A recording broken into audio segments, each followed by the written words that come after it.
members and advisors, welcome to the Windy City and your 2007 Future Business Leaders of America National Leadership Conference. Let's make some noise and let Chicago know that we're here.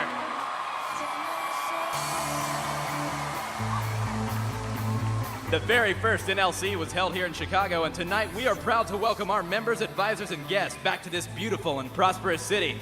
Now, here to kick off our conference and begin our parade of states, please give it up for your North Central Region Vice President, Alyssa Skoyan from Wisconsin.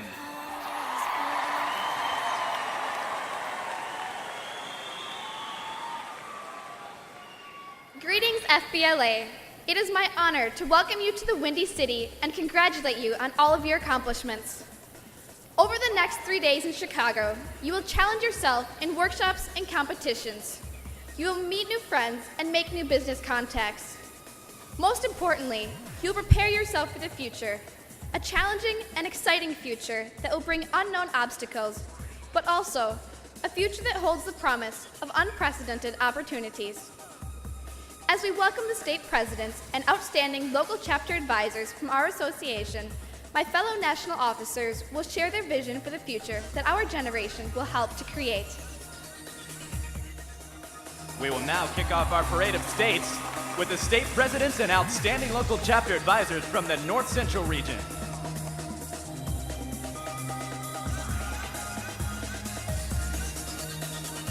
Let's begin by meeting the leaders from our host state of Illinois. Please welcome our host committee, Darlene Shannon and Sandra Bronson. As our national president, Brandon Ron, presents a plaque to our host committee members, let's show our appreciation to Illinois FBLA for welcoming us to Chicago.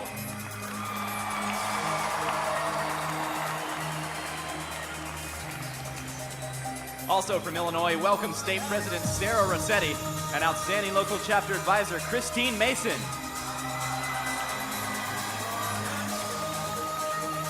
From Indiana, welcome State President Eric Gonzaba. From Iowa, welcome State President Cindy Alarton and outstanding local chapter advisor Lou Voss. From Missouri, welcome State President Alex Green and outstanding local chapter advisor Barbara Luna.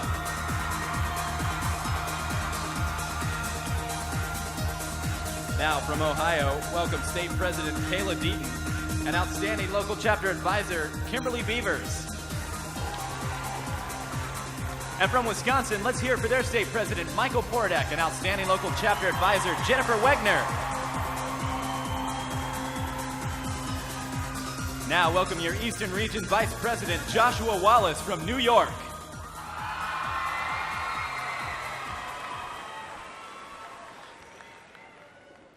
As members of FBLA, we represent some of the best and brightest leaders of our generation. But did you know that the more than 7,000 of us gathered here this evening are part of something much bigger? Our generation is the largest in U.S. history. Not only that, we are the most diverse, best educated, and most tech-savvy in the world.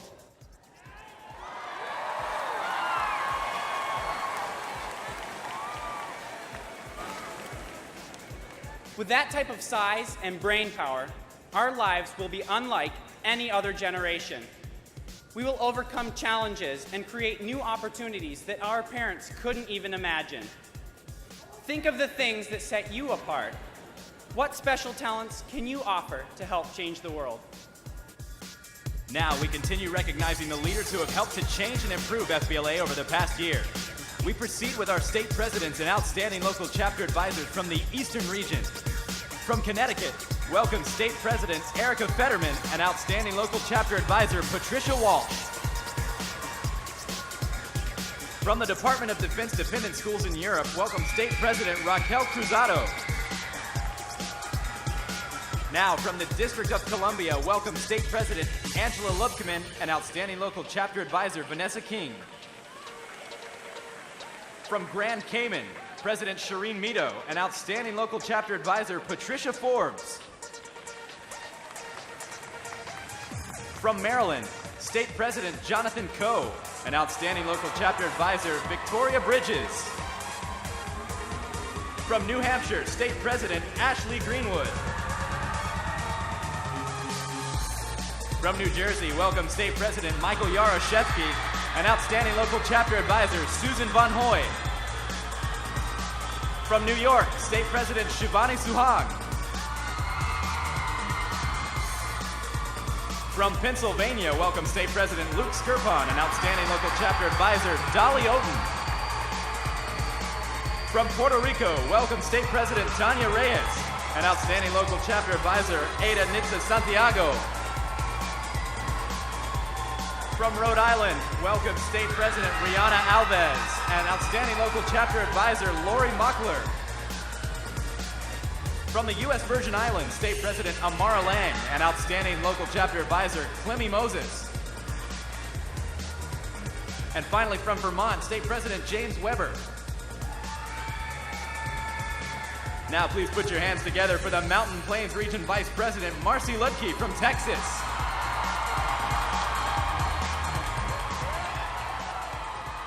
As future business leaders of America, we are preparing ourselves to make an impact on this nation and the world.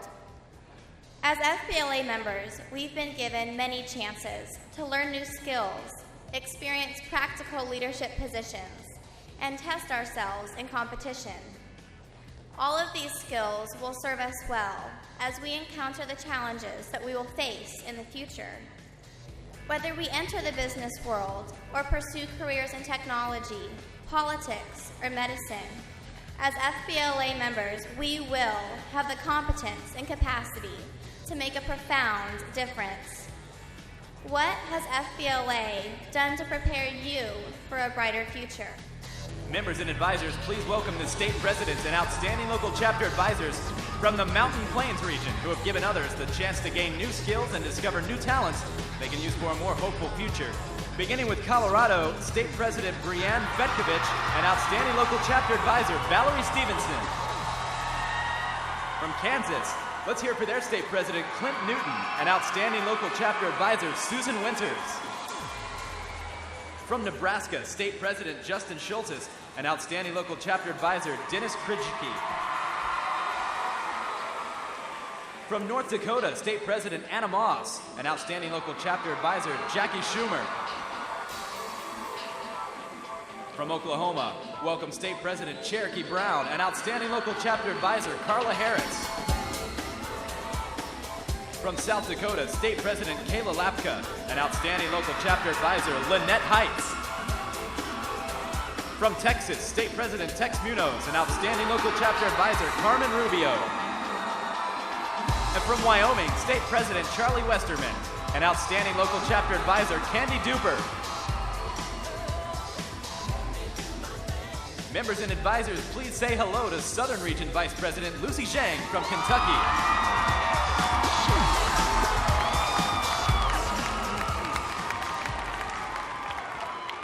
We are hopeful about the future because as we look around, we can already see the changes that will help define the future of our generation.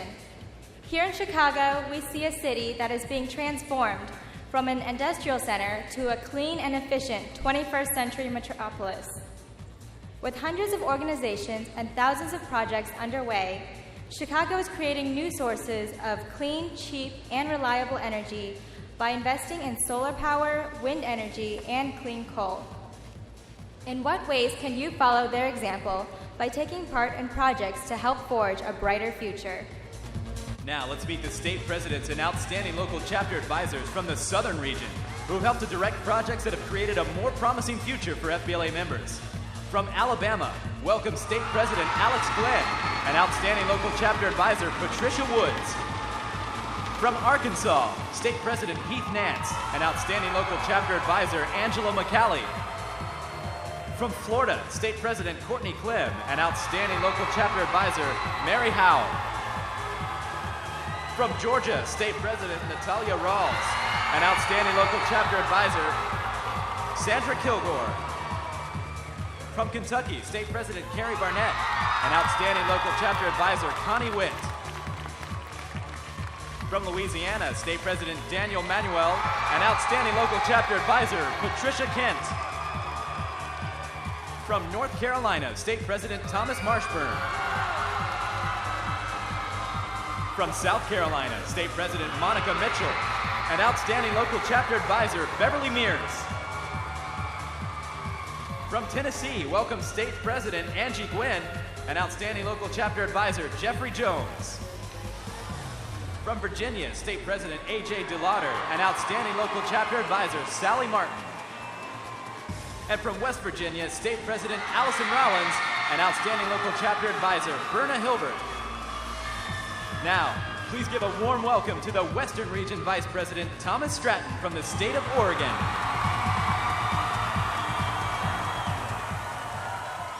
Clean energy initiatives have helped transform Chicago and are making a difference throughout our country, but they are only the beginning. Thanks to improvements in technology, individual leadership, and better business practices, our generation can be full of hope for the future that awaits us. And here in America, our corporations are the world's leading force for change. This is what makes us so fortunate to be members of FBLA. Just think of the many ways that you will help impact the future from the skills that you have learned in FBLA. We conclude our parade of states with the presidents and outstanding local chapter advisors from the Western region. First, from Arizona, State President Alicia Rainier. From California, State President Elizabeth Tang and outstanding local chapter advisor Janet LaCroix. From Nevada, State President Kristen Talavera and outstanding local chapter advisor John Anderson. From Oregon, State President Kelson Newsom and outstanding local chapter advisor Gail Rickman. From Utah, State President Adrienne Francisco. And finally, from the state of Washington, State President Jacob Larson and outstanding local chapter advisor Gene Hyde.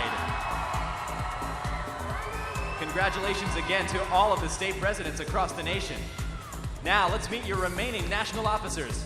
From Nebraska, show some enthusiasm for your national parliamentarian, Alice Reynolds.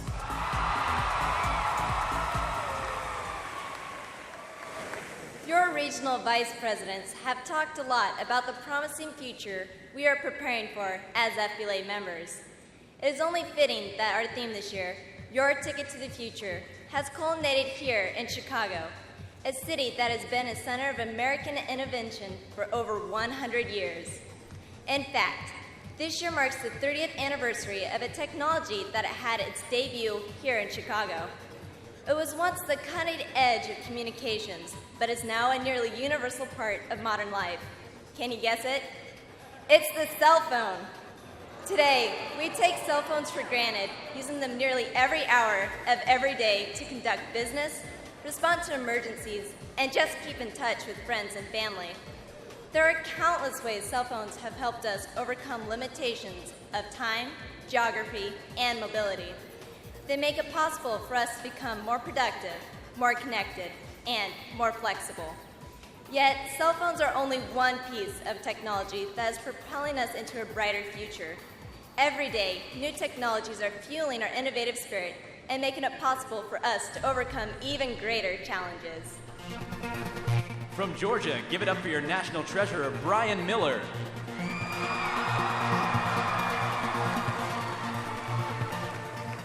Technology can be a powerful force for overcoming challenges, but at the end of the day, true innovation comes from people like us, leaders who are willing to take the initiative and change the world.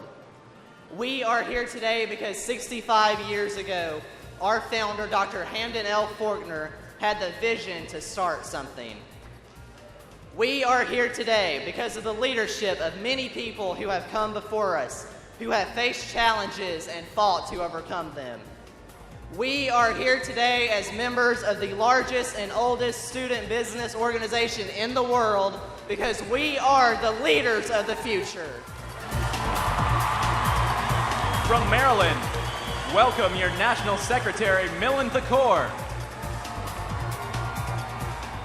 Stephen Covey once said that personal leadership is the process of keeping your vision and values before you and aligning your life to be congruent with them. As future business leaders of America, it is our responsibility to ensure our values and our vision for a better future are what drive the companies that we will lead. Businesses with strong ethics will not only be more successful, they'll continue to remain a force for positive future change.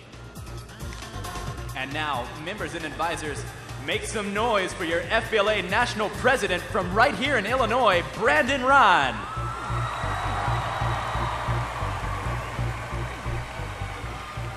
Good evening, FBLA. It is such an honor to welcome you to my home state for our 2007 National Leadership Conference. You've heard my fellow officers share our vision of a future full of hope and opportunities. And that vision will become a reality because of our drive to utilize technology, continuously grow as leaders, and never stop pushing to develop more ethical businesses, organizations, and governments. But let us not become complacent and continue to think that the future is some far-off time. Members, our chance to lead begins today. As we're here in Chicago over the next 3 days, testing ourselves in competition, learning new skills in workshops, and meeting new friends in the exhibit area, I challenge you to be thinking of ways that you can begin to make a difference in your school and your community. If you leave the NLC with just one idea to create a better tomorrow, then you've walked away with your ticket to the future. Ladies and gentlemen, once again, your 2006-2007 FBLA National Officer Team.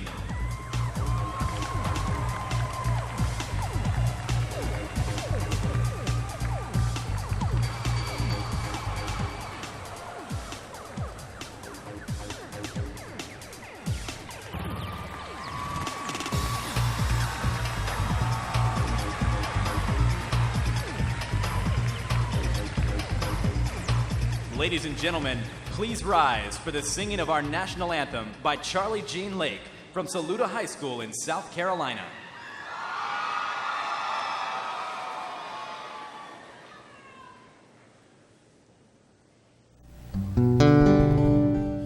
Oh, say, can you see by the dawn's early light what so proudly we hailed at the twilight's last gleaming, whose broad stripes and bright stars through the perilous fight o'er the ramparts we watched were so gallantly streaming, and the rockets' red glare, the bombs bursting in air, gave proof through the night that our flag was still there. Oh, sing does that star-spangled banner yet wave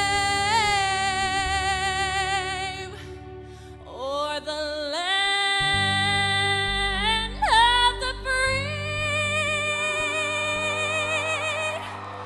and the home of the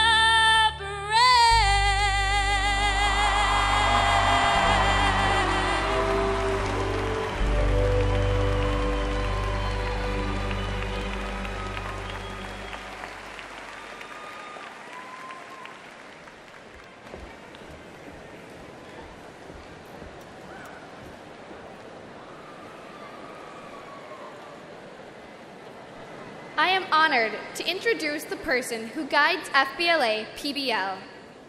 She and her team of national staff put in many hours to ensure that the members and advisors of our association have a successful year. Members and advisors, Here to welcome FBLA's newest corporate partners and highlight a successful year, please welcome Future Business Leaders of America, Phi Beta Lambda President and CEO, Gene Buckley.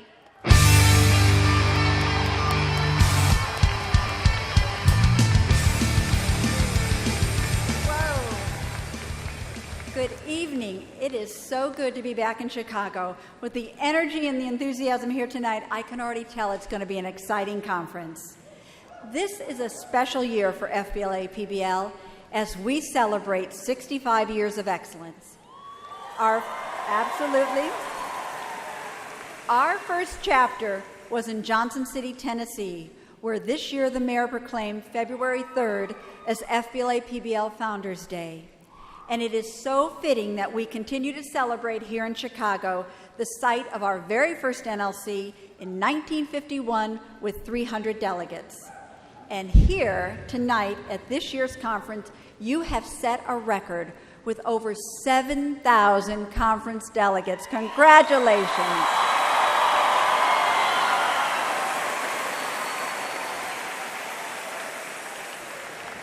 And you have set another record this year, a very important record. And thanks to your recruitment efforts, led by your outstanding national officer team, FBLA membership has soared to over 212,000 members. What a great year.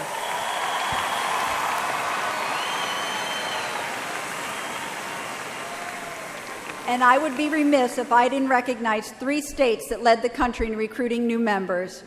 First, with 697 new members. Thank you, New Jersey. Thank you.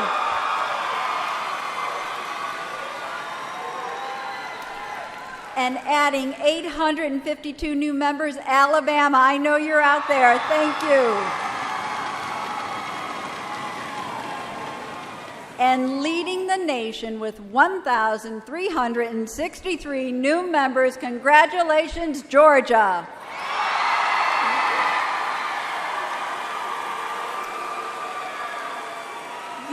Your enthusiasm, just like tonight, drives our association and puts FBLA in the spotlight. Throughout the year, you have been busy making headlines with your innovative chapter projects and community activities. You even made national television when last year's $20,000 Invention Showcase winners from Virginia appeared on CNBC's The Big Idea and on the Montel Williams Show. Let's take a quick look. And who's backing you right now? Is it just the two of you? We were in a contest for the Future Business Leaders of America, and we won first prize, and we have $20,000 for our product. You got $20,000 to put towards your product and help market it? Well, now you just did a pretty big job of marketing it right now. That was great. And then just recently, members from Northern High School in Maryland appeared on CNN Headline News. Their chapter raised over $32,000 to help handicapped children and their families. And congratulations to Pennsylvania FBLA. You are phenomenal. You raised $107,000 for the American Red Cross. Thank you. As all of you continue to make headlines, you are catching the attention of corporate America. And this year, we have raised a record amount in FBLA and PBL competitive event sponsorships, over $140,000 this year alone. So, I am thrilled to welcome 10 of our new FBLA sponsors: Classmates Link, DeVry University, Swan's Home Service, Junior Tours, CNA Foundation, and brought to us by our very own good friend from Chicago, Brenda Kinney, sitting in the front row. Thank you very much. Sim CEO, NASCAR Foundation, My College Options, our good cookie friends at Otis Spunkmeyer, and the Job Journey. Thank you all very much. And those are our new sponsors, and of course, we are delighted to welcome back 28 returning sponsors, and they provide the trophies and cash awards to our winners on Sunday evening at the Awards of Excellence program.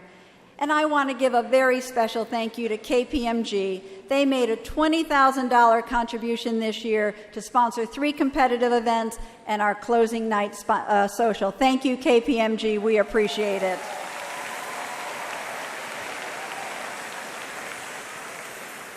And tonight we also recognize another group, the most important in our association. They are the reason that many of you are here tonight.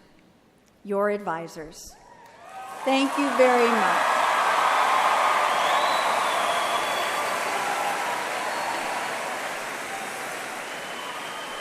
And advisors, thank you. I can tell by the applause and the energy. Thank you for making this the very best student organization in the country on behalf of all of us. Thank you so much. And we are not finished yet. Tonight, I am so proud to announce that we have received the very first endowment grant for FBLA PBL, $50,000 from the Polsky Family Foundation. Thank you very, very much.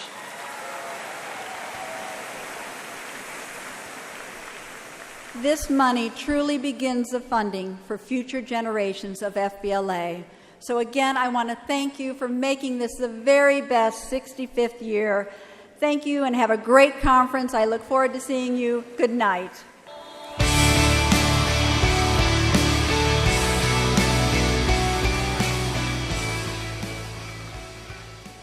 As members of FBLA, we are proud to have many companies, schools, and other organizations that support us and make it possible to present tonight's scholarships. In addition to the Distinguished Business Leader and Who's Who scholarships, we will present a scholarship for Johnson & Wales University. This year, we are awarding 10 Distinguished Business Leader scholarships to outstanding FBLA members who excel in their activities and involvement with the association. Will the following recipients please make their way quickly to the stage? Alice Reynolds from Nebraska, Tom Stratton from Oregon, Jialu Chin from California, Ashton Peters from Arkansas, Josh Wallace from New York, Lucy Zhang from Kentucky, Elizabeth Tang from California, Brandon Ron from Illinois, and Katie Hope from Georgia.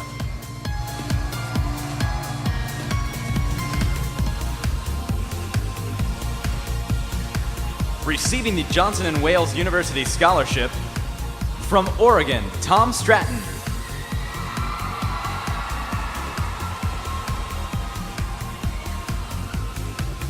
Now we present the winner of the Who's Who Scholarship, from Nebraska, Alice Reynolds.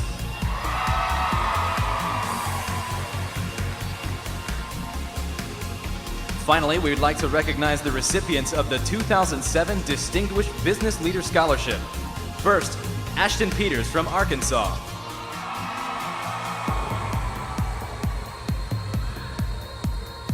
Our next recipient is Tom Stratton from Oregon.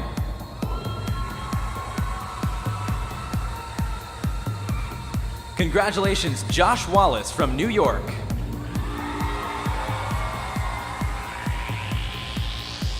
Alice Reynolds from Nebraska. Congratulations, Lucy Zhang from Kentucky. And Elizabeth Tang from California. Our next Distinguished Business Leader Scholarship recipient is Brandon Ron from Illinois.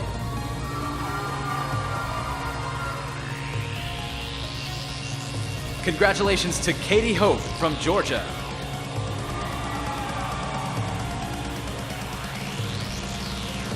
Finally, we congratulate Jialu Chen from California.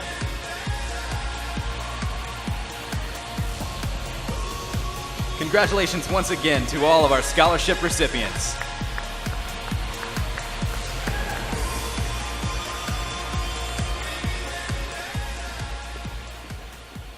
Scholarships are only one of the many opportunities FBLA members have for the future. As an organization always on the forefront of leadership development and looking to provide us with exposure to the newest, most innovative business practices, it is the FBLA PBL Board of Directors who guides us. Let's recognize these individuals who give generously of their time, talents, and knowledge to ensure FBLA is our ticket to the future.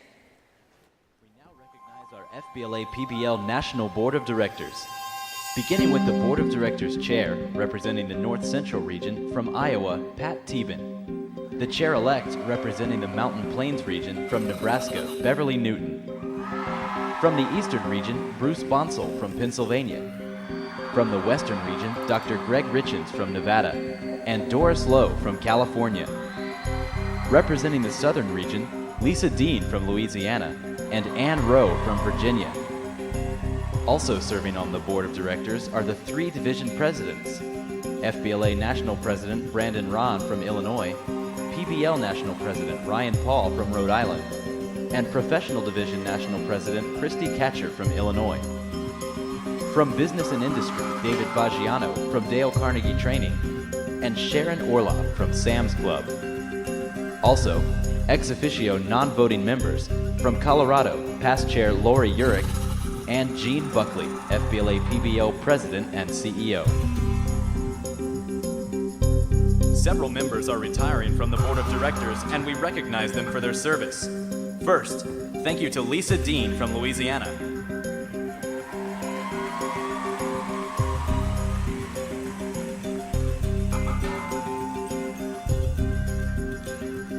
Next, thank you to Greg Richens from Nevada.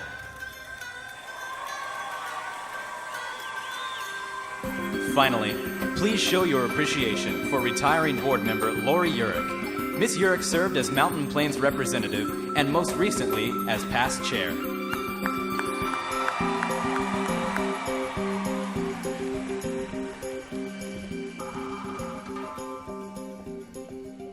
Thank you again to all the members of our Board of Directors.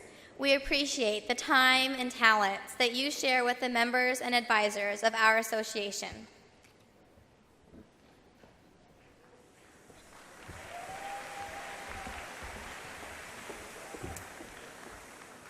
The mission of our organization is to bring business and education together in a positive working relationship.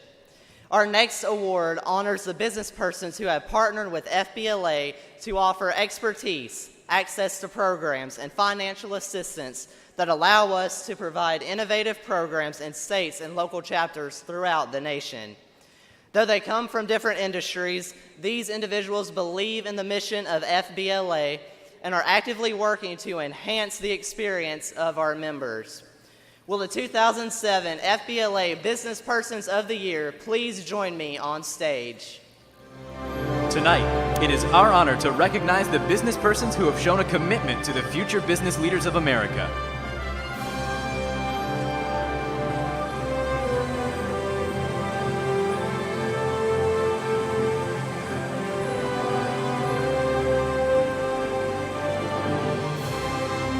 We begin with our Business Person of the Year from Alabama, Julie Corngay from the Federal Reserve Bank of Atlanta.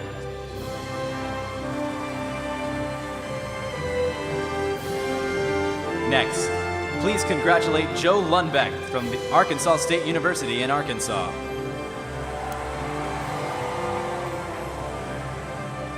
We thank Ron Pierce from the Tampa Bay Lightning in Florida. Thank you to Brenda Dunn Kinney from West Monroe Partners in Illinois. Our next recipient is Mark Norton from New Prairie United School Corporation in Indiana. Congratulations, Donna Boss from Delaware County Economic Development in Iowa. Next, we thank Joseph Cassio from Raritan Exhibit Hall in New Jersey.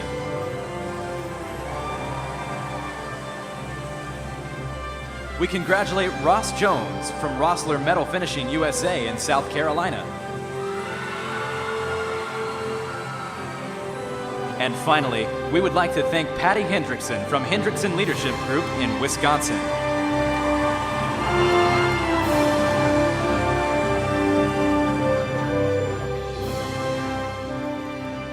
Congratulations once again to our 2007 Business Persons of the Year. Your service proves that success is greatest when it is shared for the benefit of all. Thank you again for all of your support.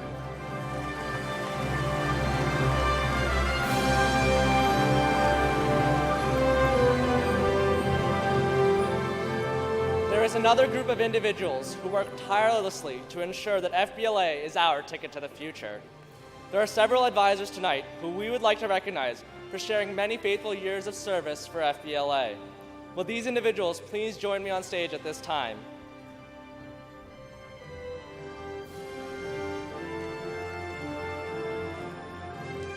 Please join in celebrating the contributions of our longest-serving advisors.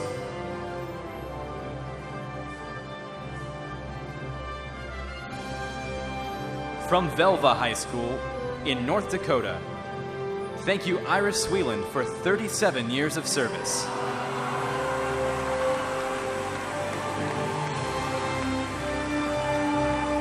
From Southwest Edgecombe High School in North Carolina, thank you, Venus Bradley, for 37 years of service.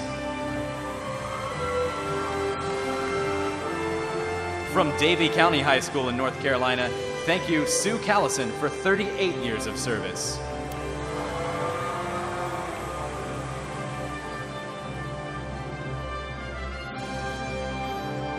Ladies and gentlemen, let's let these special advisors know how grateful we are for their years of dedication to FBLA.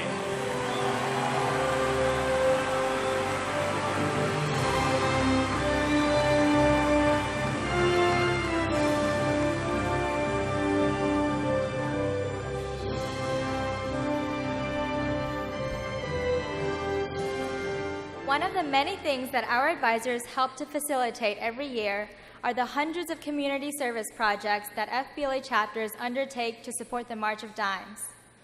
Currently, over 460,000 babies each year are born too soon, and many others are born with crippling birth defects. That is why FBLA is proud to partner with the March of Dimes.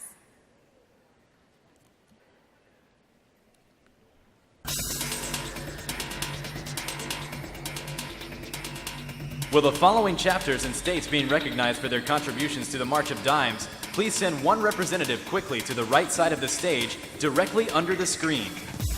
Ooltewah High School in Tennessee, Woodinville High School in Washington, Twin River High School in Nebraska, Wallkill Valley Regional High School in New Jersey, Warren Township High School in Illinois, New Jersey FBLA, Arkansas FBLA, Missouri FBLA, Georgia FBLA, and Kentucky FBLA.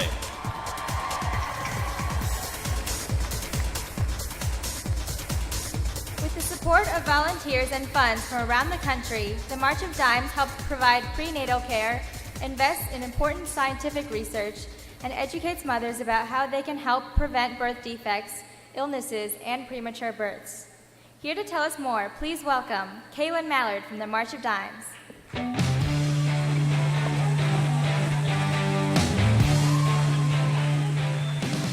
Future business leaders of America, it is an honor to attend your National Leadership Conference and celebrate another exceptional year of our remarkable partnership. Your success in Walk America, mini Walk Americas, coin collections in your schools, and helping your town light up in pink and blue has paid off. FBLA PBL again has the distinction of being the March of Dimes top clubs and organizations fundraiser partner, raising over $15 million over the years. Congratulations. But not only do I want to congratulate you on your success, I want to thank you for being heroes to the over 500,000 babies who are born too soon, too small, and too sick each year. You, as FBLA PBL members, are champions of promoting the March of Dimes goal to give every baby a healthy start. You spread the mission by asking business partners to sponsor your walk, telling your friends about Blue Jeans for Babies Day, and explaining to your family about healthy living practices we should all follow. All of these things help heighten awareness of the premature birth epidemic. To the March of Dimes, you are amazingly dedicated and enthusiastic volunteers. But to the March of Dimes families, you are so much more. You are their heroes. Because of you, there are NICU family support centers in 46 hospitals across the country, so parents can get on-site help when their newborns are in critical condition. Because of you, there are mom and baby buses bringing healthcare access to hurricane-damaged areas of Louisiana and Mississippi. And because of you, there are thousands of people who will get to be grandparents, sisters, brothers, aunts, fathers, and mothers. You are truly these families' heroes. Will we see a day where every baby is born healthy? With the members and advisors of FBLA PBL continuing your steadfast dedication, we will see that day. Use your ticket to the future to help us reach a day where every baby is born healthy. Now let's get ready to recognize your achievements as March of Dimes President, Dr. House, thanks you for being a hero to babies and their families.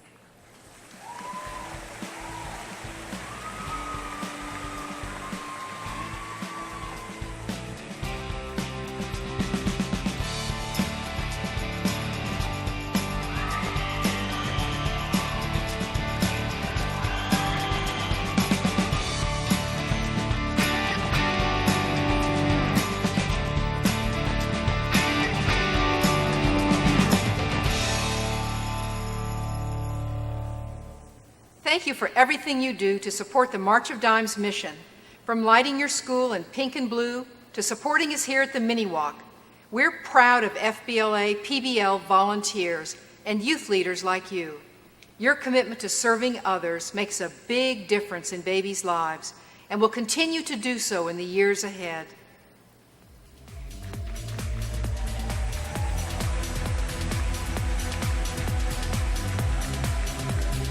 Now, we begin with our top 5 local chapter contributors.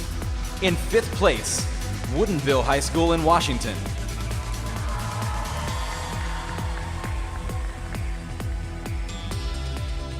In 4th place, Ooltewah High School in Tennessee.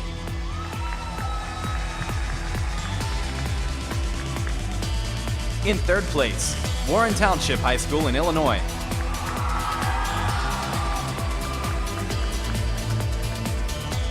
In 2nd place, Twin River High School in Nebraska.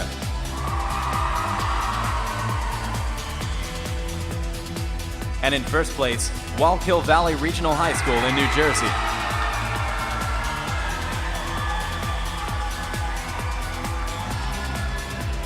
Next, we recognize the top 5 state contributors. In 5th place, the state of Kentucky.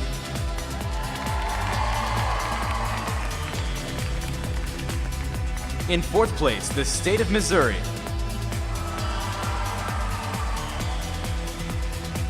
In 3rd place, the state of New Jersey. In 2nd place, the state of Georgia. And in 1st place, the great state of Arkansas.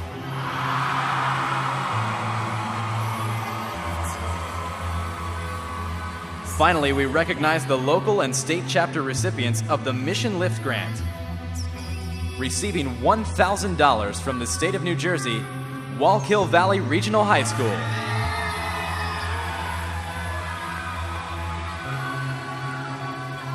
And finally, receiving a Mission Lift Grant of $2,500, the state of Georgia.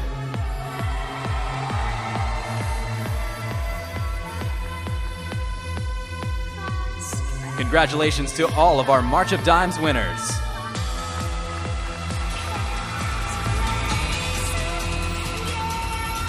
Congratulations again to all of our March of Dimes winners. It is now my pleasure to introduce our keynote speaker. Mr. Slowakowski is an award-winning runner and an international speaker, but what he is best known for is his commitment to enriching the lives of others. He is a firm believer in the power of community and has done extensive work helping the homeless right here in Chicago. Eddie understands how important it is for us to set the pace in our personal and professional lives. Now, please welcome Eddie Slowakowski.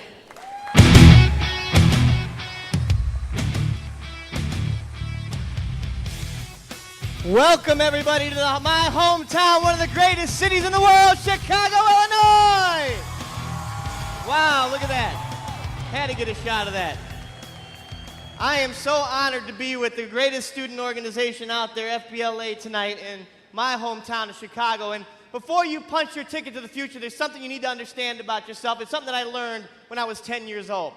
I began junior high at the age of 10. Where I was from out here in Chicago, junior high began in the 5th grade. And I couldn't wait for the start of junior high because when you got into junior high, no matter how old you were, every student got a chance to try out for sports. And I couldn't wait to play football. So I found out the tryouts for all the teams were at 3:30 p.m. after school on the very first day. Now, to tell this story right, I have to take you back to 5 o'clock in the morning. It's 5 o'clock in the morning on the first day of junior high, and I am still in a deep, sound sleep.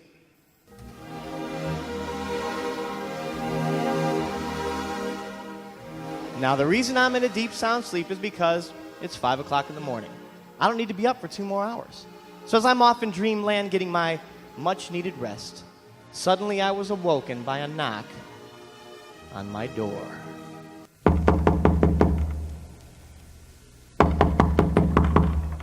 I opened my eyes, I didn't say a word. Slowly I heard the door open.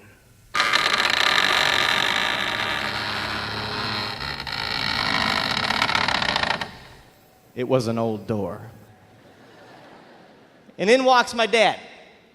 And when I see it's him, I close my eyes, I pretend like I'm sleeping, he tiptoes over to the bed, and he leans over and he says, "Son, are you up?" And I was like, "Yeah, Dad, I'm up." He's like, "Good, get your gym shoes on, get your sweats on, meet me in the garage in 5 minutes." He turns around and he marches out.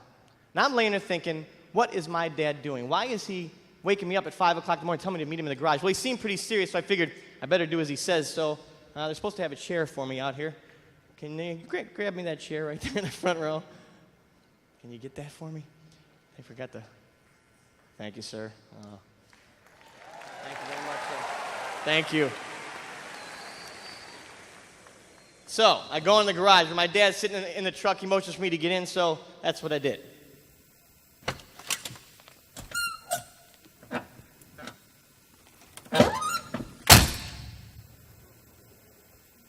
I said, "Dad, where are we going?" He didn't say anything. He just starts up the truck. I said, "Dad, what are we doing?" Again, not a word. He just pulls out of the garage.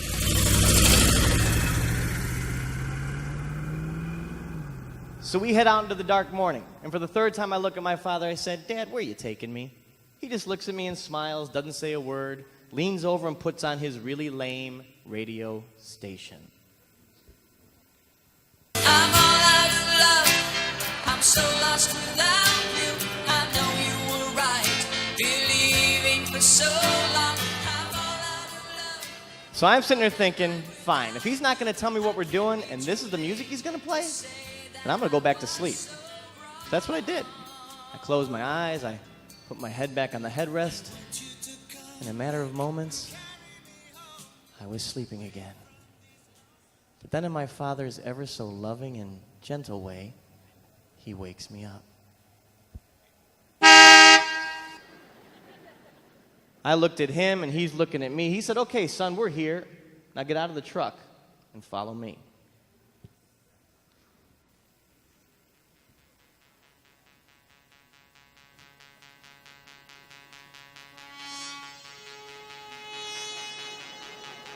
And I look around and I see where we're at. We're at a park with big hills and huge trees. And my dad starts walking up one of the hills. He motions for me to catch up to him, so I do. So me and my dad walk up this hill together. And at the moment we reach the top of that hill, the sun comes up.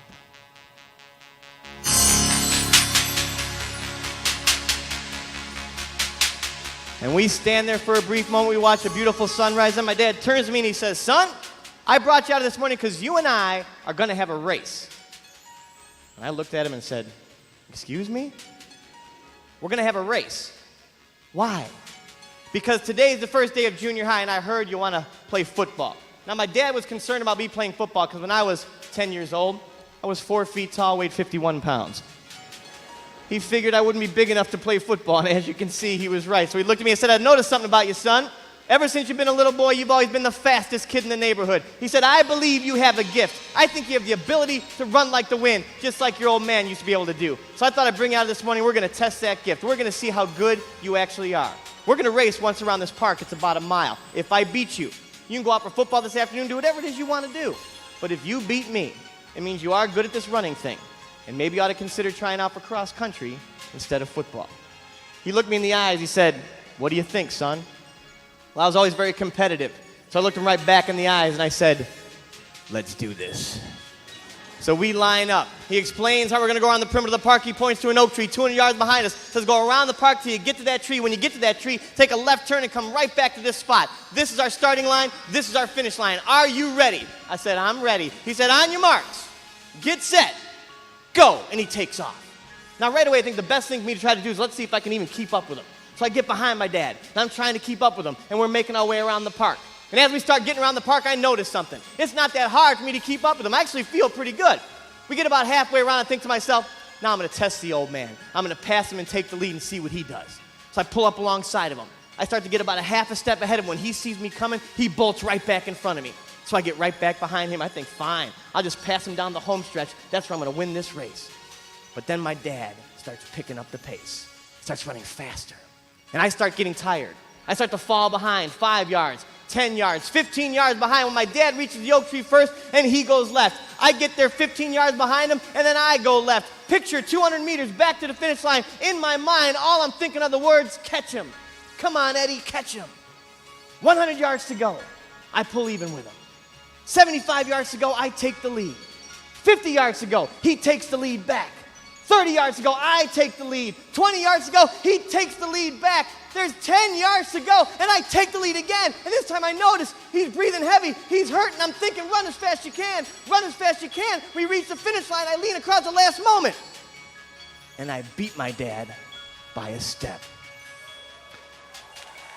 Thank you. And when the race was over, I'll never forget, he came over to me all out of breath, hands on his knees. He said, son, you are a runner. So on that afternoon, I tried out for cross country instead of football. And it ended up changing the course of my life. My dad was right. I was good at this running thing, and I didn't realize how good I was. I went on to become an all-state performer out of the great state of Illinois, went on to get a full-ride college scholarship to a school not far from here, Loyola University here in Chicago. There I became a 3-time Division I NCAA All-American. I was a 2-time high school All-American. And my senior year in college, I ran the mile in 3 minutes and 58 seconds, ranking me as the top miler in the country that year. Thank you. I went on to run for the Nike team and the Reebok team, and eventually I made the United States track and field team that got to go over to England to run against Great Britain and Russia, and at that meet, I brought home the gold medal in the 1-mile run for the United States track team. Thank you again. And it was while I was still training for the Olympics that I got a job here in Chicago in the Tribune Tower for CNN in the Chicago Bureau. While I was working there, I was asked to do a favor for someone. My mother. She's a speaker. And she asked me if I'd fill in for her on a Saturday afternoon to talk to some 6th grade kids at a church. I said no. She said, I'll give you $300. I said, what time do I need to be there? And I went and gave that speech that day, and again, it changed my life. I decided to leave CNN and do this for a living. Here I am 15 years later with the incredible honor and privilege of being your opening keynote speaker here tonight for the greatest and the biggest student organization out there in America, FBLA, everybody. So thank you very much for this opportunity. And what I had learned back at the age of 10 as you punch your ticket to the future is there's greatness within you. There's greatness within each of us. And in life, what we have to learn to do is start to understand and embrace that greatness, embrace your giftedness, what makes you who you are. And that's what a lot about this organization is about, helping you realize just how incredible and how gifted you really are. And there's lots of people out there to help you do that. So what you got to do in life is realize that about yourself and then get excited about this idea. So before we go any further, we're going to build some excitement and some energy here in the room. Here's how we're going to do it. We're going to do something that's going to be great in here because we got such a great crowd. We're going to do the wave. We're going to do the wave in here. So here's how it's going to work. I'm going to point to this side. Everyone on this side is going to start the wave. We're going to go all the way around like this. Now, people on the floor, when you see it get down to that section, you guys get up, go all the way across this way. We'll bring it all the way around to here. Then I'm going to point to that side. We're going to bring it all the way back. Now, we're going to get this wave going right. When we do, we're going to put on a cheer. Now, it's a cheer you will recognize. If you watch any sporting event throughout your life, you have seen and heard this cheer before. There's a point in time during the cheer you're supposed to yell really loud.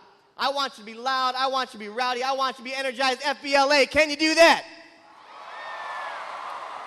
I said, can you do that? Let me hear you. Come on. All right. Let's start the wave over here. Bring it all the way around to here. Ready, go. And on the floor, pick it up on the floor right about now, floor. Yeah.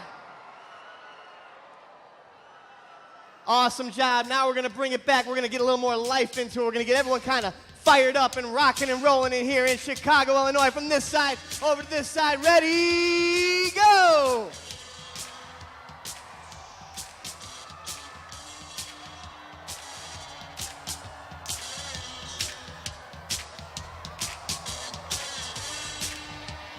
Yeah. Clap your hands. Come on. On the count of 3, I want to hear you scream. Here we go, everybody. I said 1, 2, 3. Louder, louder. 1, 2, 3. One more time. 1, 2, 3. Great job. Give yourselves a hand. You guys are coming to life. The energy is building. But we're still not as energized as I want you all to be. So on the count of 3, I want everyone in the house to give me a nice, big, loud one of these. Everybody ready? Here we go. 1, 2, 3. All right, good. You can tell where the southern people are. They know how to do that chair. All right. Yeah. All right, we got one more thing we're going to do to get everyone really kind of pumped up, because the reason I want you so energized is because in life, that's what you have to learn how to cultivate, your energy.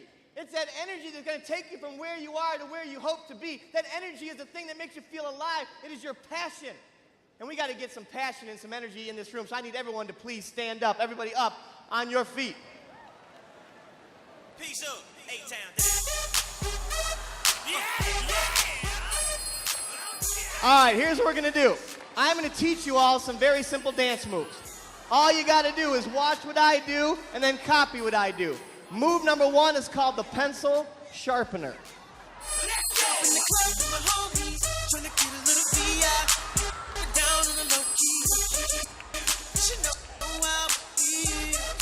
All right, now it's your turn. So you're going to do the pencil sharpener with me. I'm going to turn this down a little bit so it doesn't skip on us. But here we go. We're all going to do this together. Everyone ready? 1, 2, 3, go.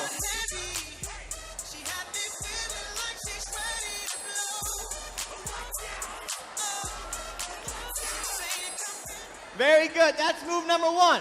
Move number 2 is an oldie buddy goodie. It's a classic. It's called the sprinkler.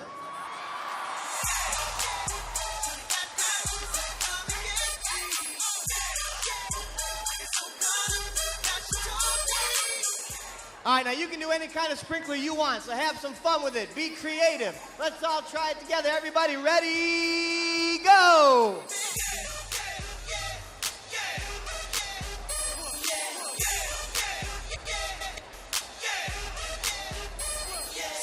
All right, we've got one more move now. Move number 3. This one's a little more complicated, so pay attention. It's called the lawnmower.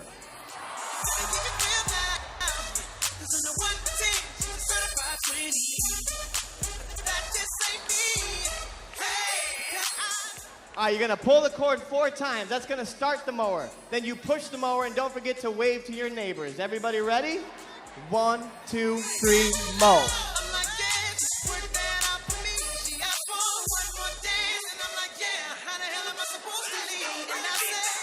All right, now we're going to take it from the top, FBLA. We're going to put all three moves together, back to back to back. If you're ready out there, let me hear you say, yeah!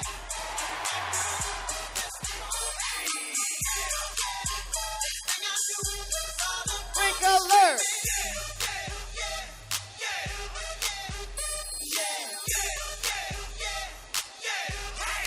Lawnmower! My outfit's ridiculous. In the club looking so conspicuous. And wow, these women all on the prowl. If you hold the head steady, I'ma melt the cow. Forget about that. Great job. Give yourselves a hand, everybody. Woo! Yeah, you may have a seat.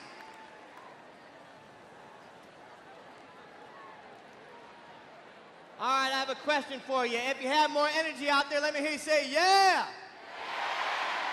All right. Wow, that was fun. That was so much fun. I tell you, it does my heart so good to see you guys get into that like that, because you never know how people are going to react, and it makes my heart so warm to see. I can't even express it in words. I guess I'll express it in song for you. You raise me up so I can stand on mountains. All right, maybe not. All right. But that was fun, because watching you guys get into it is it's so interesting to watch people dance. And there's always unique people out there. There was one young man, I'm not going to point him out, he was right here in the front, I don't want to embarrass him, but he was an Usher fan, because when the song came on, he's like, oh, Usher. And then we started doing the pencil sharpening. It was kind of fun, kind of like, he was like, the electric pencil sharpener. And then we do the sprinkler. Now, I love if you watch closely, men and women, boys and girls, they'll do that move a little bit differently. Not all, but some. Guys pretty much do what I do. They take their arm, they put it out like this and go across their body. Sometimes there's a violent guy out there smacking the heads of the row in front of them. But guys pretty much do what I do. And girls, if you watch closely, some of them will utilize more of their body than the guys do. And those girls are kind of like, hey, oh yeah.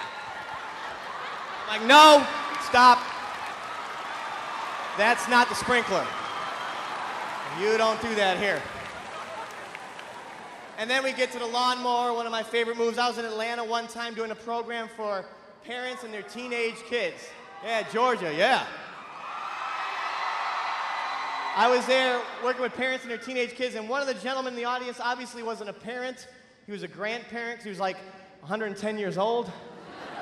And he was, bless him, he was trying to do all the moves, and we get to the lawnmower at the end. At this point, he was tuckered out. Here's what he did. He went.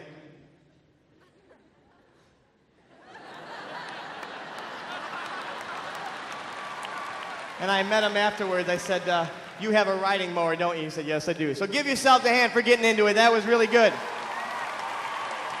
Awesome job. Now, it's kind of a metaphor. The dancing's kind of a metaphor for life, that we have to get into it. Now, whatever that is for you, maybe dancing's not your thing, and that's fine, but whatever it is for you, the passion that makes you want to move forward, that makes you excited about being alive. Obviously, you've touched that part in yourself, or you wouldn't be here tonight.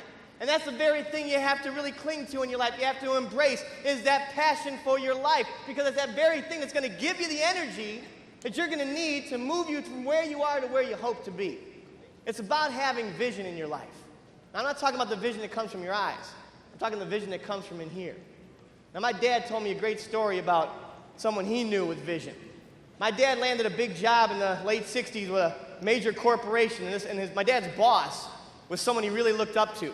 And he told me the story about how his boss had created this company that my dad now worked for, and says a great story about vision. He said this guy's name was Ray, and Ray used to be a traveling salesman.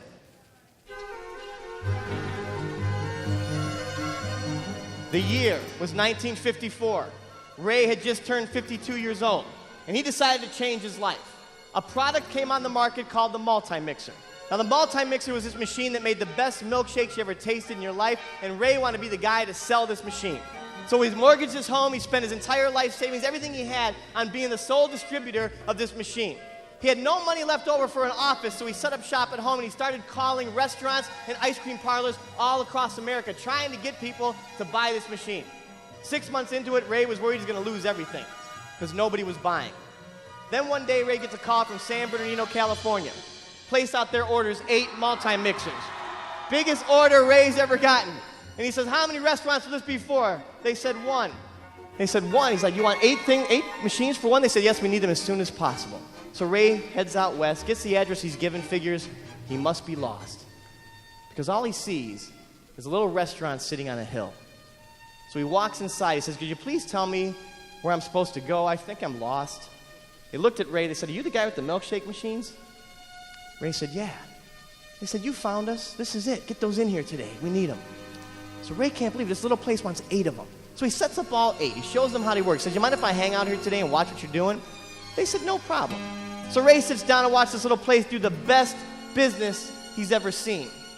And while Ray is witnessing this incredible display, he gets an idea. He has a vision. In his mind, in his imagination, he is able to envision this little restaurant all over America. So he waits patiently until the business day is done. Then he goes up to the 2 guys that own the place. It's a family business. It's 2 brothers. He says, guys, I want to make you an offer. Ray says, I will give you $1 million if you give me the rights to your restaurant. Now, this is $1 million back in 1954. I couldn't even tell you what that'd be worth today. So quite honestly, they're shocked by this offer, and they say, why? And Ray says, because I want to build one of these back near Chicago, where I'm from, and maybe in a few other spots. In order for me to do it the way I want to do it, I need to own it. Well, they say, Ray, for $1 million, you have a deal. There's one major problem. Ray does not have $1 million.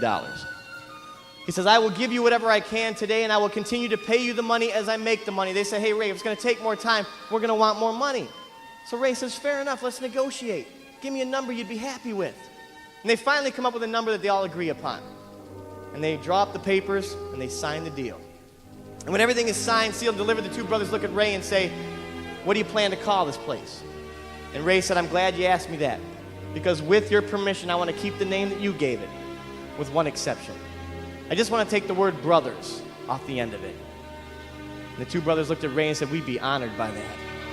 And it was on that day, a little over 50 years ago, that McDonald's was born. Now, please raise your hand if you've ever been to or ever heard of a place called McDonald's. Okay. Today, McDonald's is in 119 countries. It is estimated that they have close to 32,000 restaurants.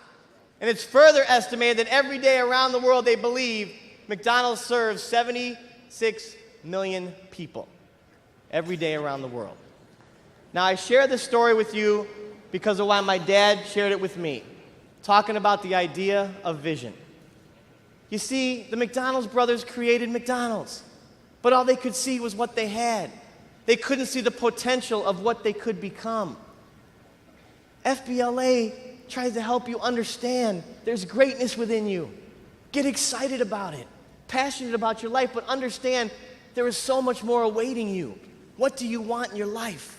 What are your dreams? What are your hopes? What are your desires? How do you go out there and make that happen? Well, it begins by what you believe. By what you believe.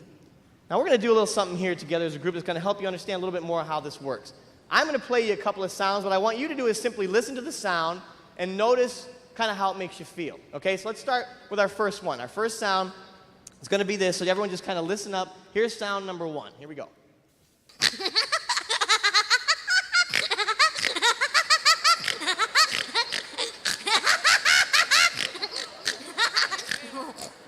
Okay.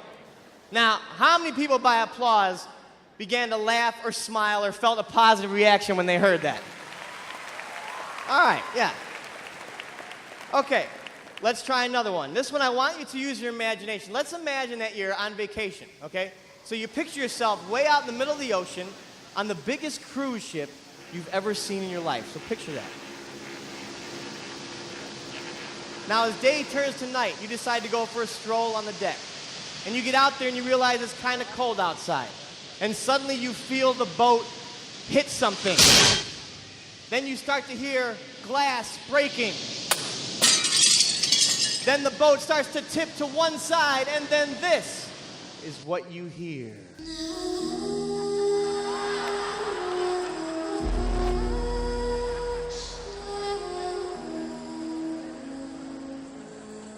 Now, how many people by applause suddenly felt a little tinge of sadness when they heard that? Clap if you did.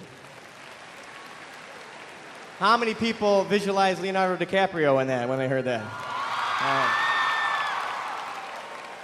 All right, let's try one more.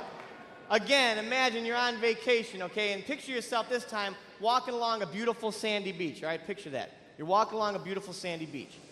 Now, if you are a girl, you're wearing your brand new polka dot bikini. If you're a boy, you're wearing your brand new leopard skin thong. Yeah, baby. And you're walking along the beach. You decide suddenly to go for a swim. So you dip your toe in the water and it feels good. So picture yourself diving into the ocean. You're swimming underwater. The waves are cascading over you. You come up for air. You start floating on those waves, feeling so peaceful and relaxed. And as you're floating, light as a feather on those waves without a care in the world, the sun is beating down on you. It's such a gorgeous day and such a peaceful moment. And then this is what you hear.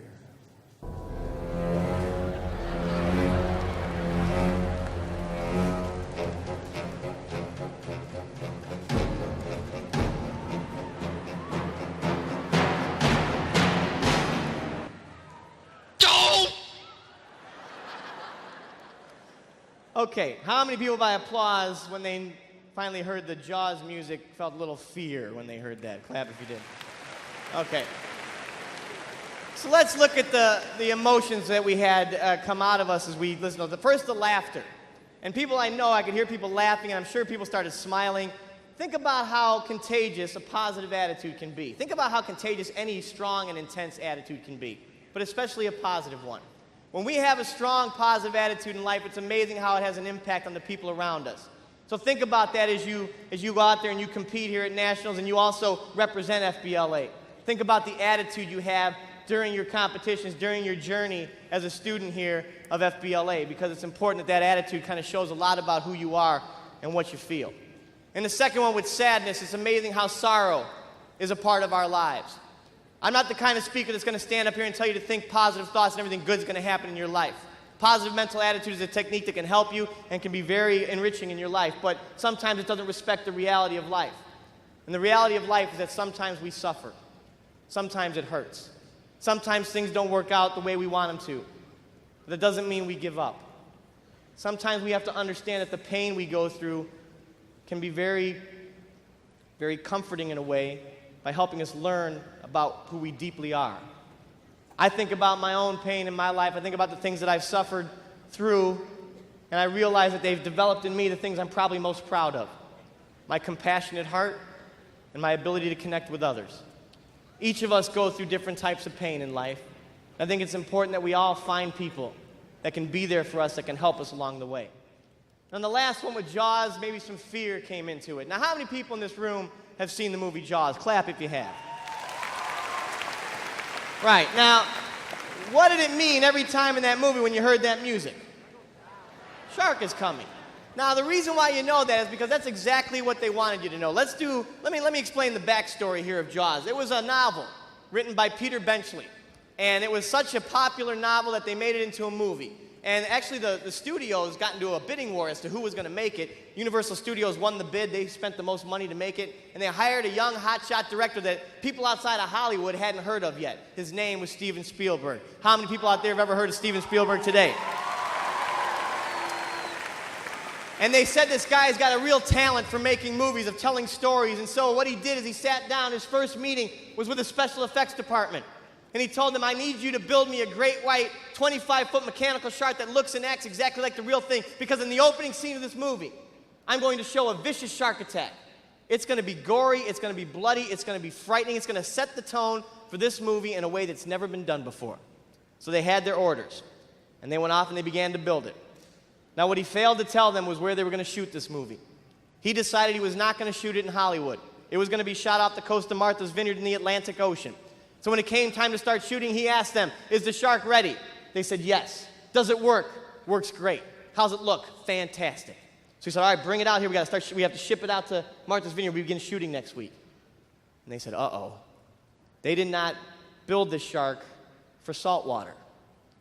And when they put it in the ocean, the salt in the water made the mechanics of the shark fail. And the shark would not work. So they had to begin filming this movie without the shark. So Spielberg went to plan B. He sat down with his composer, an Oscar winner named John Williams. He said, I need you to write me a piece of music that the moment people hear it, it's going to scare them. And he wrote that very famous theme. In the opening scene of this movie, he still shows you a vicious shark attack. It's dusk. A girl goes out swimming. The music comes up. You sit up in your seat right away. You know something's about to happen. Suddenly she gets yanked under the water. She comes up for air. She's like, she gets pulled back and forth in the water. She's screaming for her life. The music's going louder and faster. Suddenly she gets yanked down for the last time. Music stops. She's gone. And never once in that opening scene do you see a shark. Why? Because it was broken. But this ended up working even better because what he engaged in the audience was their imagination. While the girl was being attacked, we're all envisioning in our own imagination what's happening to her. And so what he does, he repeats the pattern. Little while later, people don't know about the shark yet, and they're swimming out in the water. It's a beautiful day. Spielberg had his people build him something he could put around the camera so he could use it underwater. He brings the camera underwater. He points it up at everybody swimming so he could show you the shark's perspective. The music comes up. It points in at all these people swimming, focus in on a boy in a yellow raft, gets closer and closer to him. The music's going louder and faster. Something large takes over the boy. You can't tell what it is. He goes down. Blood comes up. Music stops. Still didn't see the shark. Little while later, same pattern, same thing. What he's doing was a theory that was developed in 1904 by Dr. Ivan Pavlov called conditioning. Conditioning the audience to get you to feel something when he wanted you to by what you hear through that music. And here we are many years later. I just put on that music and immediately it has an impact on people. Kids in this audience weren't born yet, so you don't realize, but back then when that movie came out, it literally had people afraid to go in the water. It was so powerful that people were so scared to get in the water, they were just waiting to hear that music and that a shark was coming. And that's how powerful it can be. That's how powerful our own personal conditioning is. What we think, what we believe has an impact over pretty much everything that we do. I'm going to show you. I'm going to ask you 3 questions right now. 3 very simple questions. If you're going to answer yes to any of the next 3 questions, don't say yes, just stand up. Standing up represents yes. If you're going to say no, don't say no. Staying seated represents no. Question number 1. How many people in here can sing? How many people in here can sing? Let's get a percentage of what we see standing. Looks like about 25%. Okay, have a seat. Question number 2. How many people in here can draw? How many people in here can draw? About 20%, 25. All right, have a seat. Final question number 3. How many people in here can dance? All right, that looks like about 60 or 70%. Excellent job. Okay, have a seat. Now, here's the final question that's going to help you understand this idea of conditioning, how it works in your life. In any of those 3 questions I just gave you, did I ask whether you could do any of those 3 things well or good? No. I got news for you. You can all do all 3. So what happened when the question came to you? Well, I learned about this at a seminar I was at years ago when I was training for the Olympics and trying to get more self-confidence. And I sat in an audience when the speaker asked me those questions. And the first question came up, how many people in here can sing? Now, I noticed a young lady in this section jump right up and she smiled. I will bet you $1,000 she believes she's a talented singer. Now, maybe you can't sing. Maybe you're like me. You can't sing. Maybe people have told you, you can't sing. Maybe every time you've tried to sing in your life, you've had your own personal Simon Cowell telling you, that had to be the worst voice I've ever had the displeasure of hearing. I mean, really, it was absolutely horrible. And if you've heard that in your life when you sing like I have in my life, that when I was asked that question, it runs through my filter, my brain. And my brain instantly kicked back to me all the negative feedback I've ever gotten about my singing. So, of course, I didn't get up. Now, notice the question wasn't, do you think you're good at it? It was, can you do it? So the key here, people, is it doesn't matter in life what the questions are. What matters is what you hear. So when it comes to your life and your dreams and your hopes, what do you hear from inside you? That's the key, and that's what you have to pay attention to. Now, I used to tell people all the time that when you get to this point in your life and you understand these concepts, what you have to do now is learn to just be yourself and not worry about what anybody thinks of you. Now, I've been doing this work for 15 years. I'd say that statement for the first 9 of those years. Then 6 years ago, something happened to me that kind of changed my whole perspective. Now, it wasn't something dramatic or tragic. It was something actually kind of silly. I'll tell you, one day I was out running some errands, and I was in my car. And it was right out here in the suburb of Chicago. And I'm driving along in my car. Now, picture a 4-lane road here. There's 2 lanes going this way, 2 lanes heading this way. I'm in the far right-hand lane. I pull up to a traffic light. And it's a red light, and I'm waiting for the light to change. Now, an SUV pulls up next to me. In this SUV are what I believe to be 7 teenage girls. So 7 girls about your age out here. And they pull up to the light, and they're waiting for the light to change. Now, the moment they pulled up to that light, I didn't notice them right away. The reason I didn't notice them was because I was in my car, and I was having a great day. I was in a really good mood, just felt really energized, and this one song came on the radio. Now, it's not a band I particularly like, but I've heard the song a million times like you have, and because of that, I knew the words, and I was kind of getting into it. So here's what I want you to picture. Imagine you're with your friends in an SUV, you pull up to a light. You're waiting for that light to change, you look to your right, you notice this guy in his 30s in his car. This is what I was doing in my car at that moment, at that stoplight.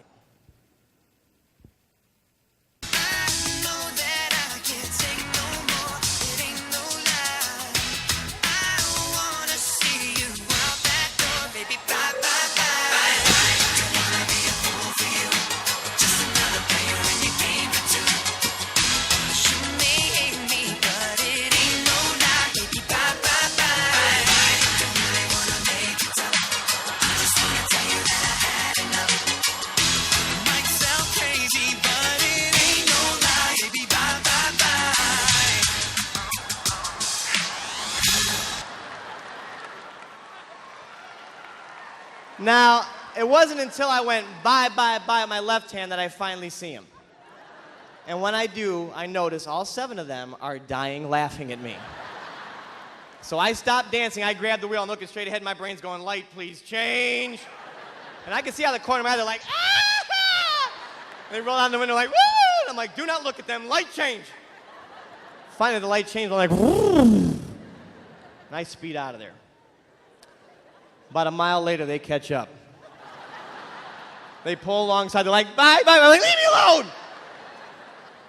And I think, okay, change of plans. I'm going to turn right in this random subdivision, let them be on their way, and they'll go their way, and I'll go mine. So I go right. What did they do? They went right. I go left. They go left. They're following me. They're stalking me, let's be honest. This is going on for like 30 minutes. I cannot get rid of them. Now, I'm not going to go home. They're going to know where I live.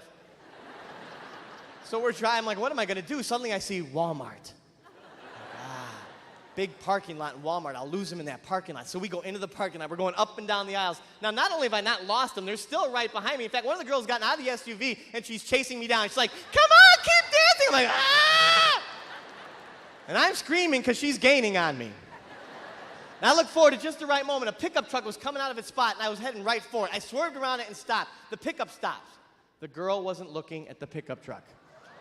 She's looking at me, so she runs right into the bumper. She's like, hey! Poof, whoa! Does this Matrix thing in the air, hits the ground. I roll down my window, look back, realize she's okay, so I take off. And I get away. And it's later that night, and I'm trying to fall asleep. I can't fall asleep. My head hits the pillow, and my brain's going a mile a minute, and my brain takes me back to the moment at the stoplight. I relive the whole experience in my mind. I think to myself, oh my God, that was so embarrassing. Then this little voice deep inside said one word that really changed my perspective, changed what I believe and what I say to audiences today. The word was why. Little voice inside just asked a simple question. I'm saying how embarrassed I felt, and the little voice said why. And immediately I saw myself standing on stages, talking to audiences primarily of teenagers. And here I was telling them, don't worry about what anyone thinks of you, be yourself. And look what I just did. Well, the last thing I want to be is a hypocrite. I don't want to be the kind of guy who's telling you to do something that you know I'm not doing in my life. I believe especially young people can spot a phony a mile away. And I hope that you understand that my message is sincere tonight. I'm not talking about perfection. I don't have all the answers. I have some things that can help you in my life that have helped me, and I know have helped other people. But ultimately, in each of our lives, we have to do the heavy lifting. We have to realize who we are. And what you should realize about yourself is, yes, there is greatness within you. You are a beautiful, amazing human being. You can do incredible things in this world if you choose to. To believe in that. To understand that you have passion in your life, and that passion can take you to places maybe you never dreamed you could go. But the idea is to keep moving forward and to not give up. You will get knocked down at times. Things won't always work out the way you want them to, but please don't give up. Keep moving forward and keep believing in the person that you can be. It's about being a role model. And that's what we see out here when we see all of you, is we see incredible role models. Now that idea of role modeling has, changed in my life immensely. It's become much more personal to me, especially 5 years ago. So I want to tell you why. I want to bring out a very special guest here that will help you understand why role modeling is important.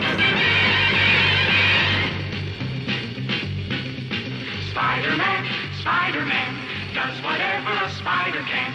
Spins a web any size, catches thieves just like flies. Look out, here comes the Spider-Man. Spidey, what do you have to say to everybody? With great power comes great responsibility. This is my son Jack, everybody. Give Jackie a big hand.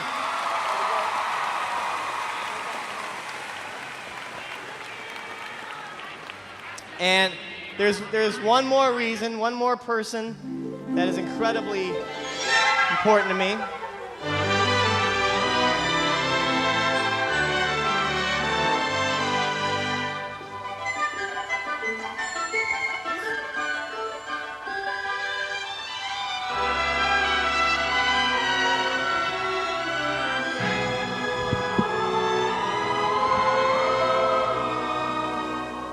This is Princess Gracie.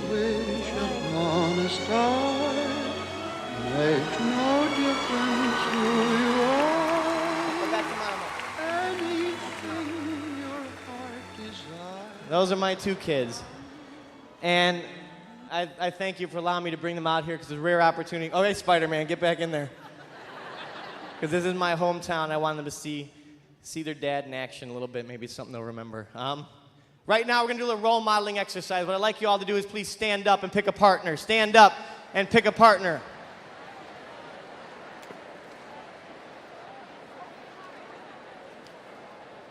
If you don't have a partner, you can have 3 people. Once you decide who those are going to be, I want one person to become person A, one person become person B. If you have 3, the third person is person C. Decide who's going to be who.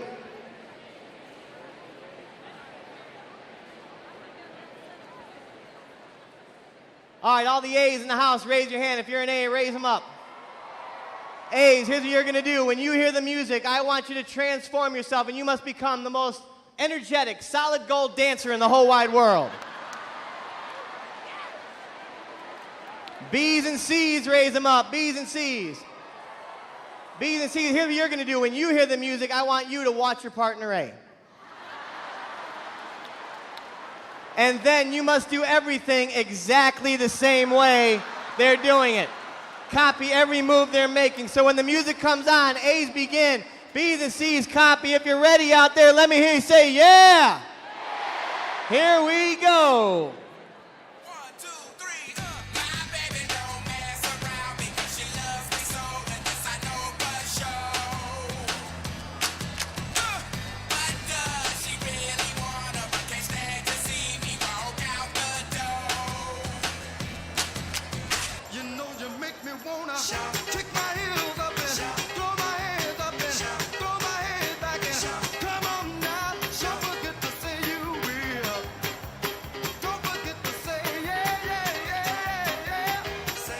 All right, now I want all the B's to take over. A's and C's have to copy the B's. B's, you're up.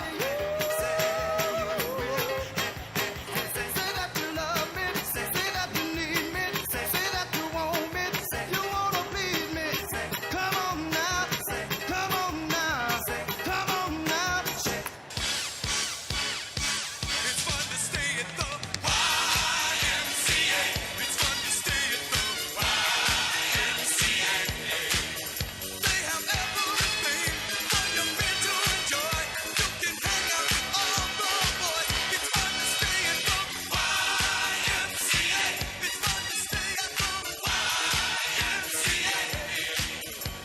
Great job. Give yourselves a hand. Have a seat, everybody. All right. Now, the reason why I had to do that is because whenever we have a role model, we tend to copy the actions and the behaviors of the people out there that we look up to. And no, I'm not stripping. Don't worry. I'm just getting ready for the next thing here. I'm just about out of time. And before I finish, I want to again thank you for this wonderful opportunity of being here with you all from my great hometown of Chicago, Illinois, and this great opportunity. Afterwards, I'm going to be right out there at the main entrance where you came in if you want to meet me and talk with me or ask me any questions about my life or get any of my information or my book, which is out there. Please come meet me afterwards if you get a chance. I'll be doing 2 workshops in the morning as well. But the last thing I want to do is about helping you find success in your life. Now, success is hard to define. You can define it many different ways. I like to equate it to like dancing. People, they think success, you can ask 10 different people, you might get 10 different definitions, like the way people dance. People dance in all sorts of different ways. Made me start thinking about the ways that I've learned how to dance over the years. And so I came up with something I wanted to do for you that's all the different ways I learned how to dance over the years. I'll show it to you if you really want to see it. All right. I'm going to close with this, and if you want to see it on the web, it's at YouTube. Go to YouTube and you can see Revolution of Dance, but I'm going to start with my all-time favorite dancer and move on from there. So here we go. Are you ready? Ladies and gentlemen, get set for the ride of your life.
Dearly beloved,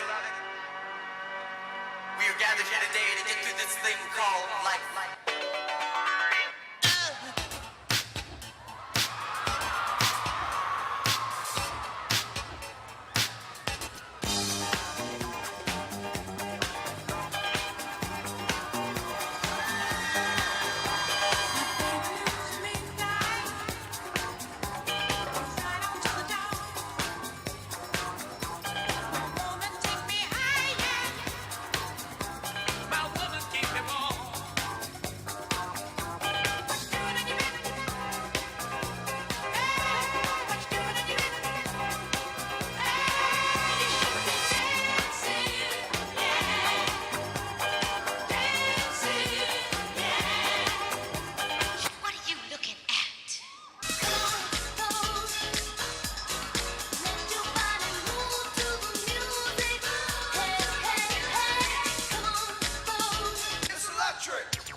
Not free. Hip hop hooray! Ho! Hey! Ho!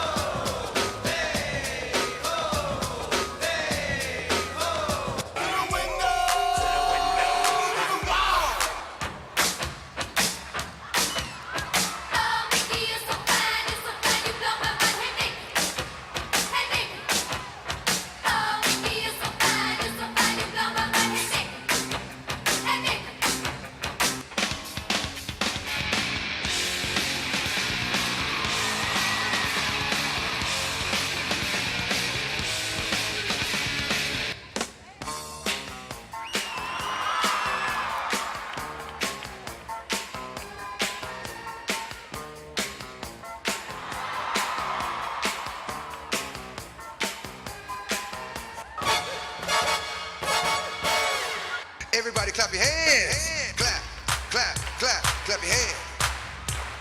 Clap, clap, clap, clap your hands. All right, now, we're gonna do the basic step. To the left. Take it back now, y'all. One hop this time. Right foot, let's stomp. Left foot, let's stomp. Cha-cha, real smooth.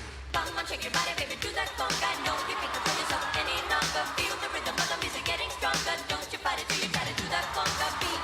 Now I gotta cut loose, pull loose. Kick it off the Sunday shoes. Please, Louise, pull me up from my knees. My heart, my heart, my heart, my heart, my heart, my heart, my heart, my heart.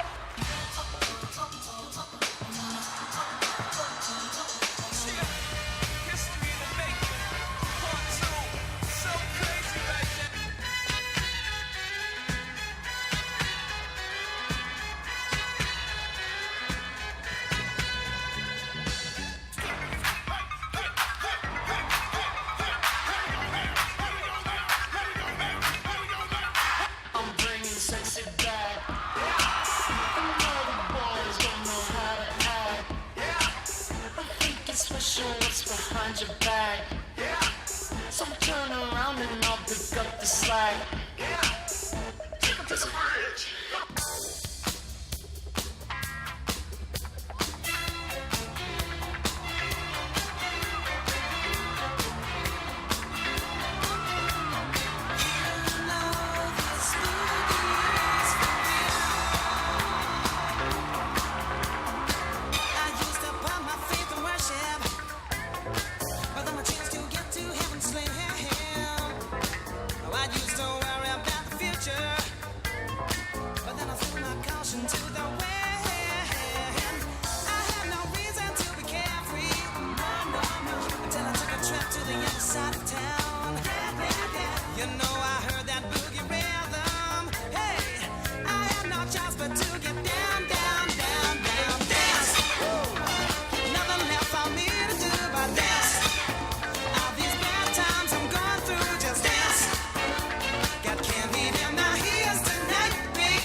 Thank you, and good night.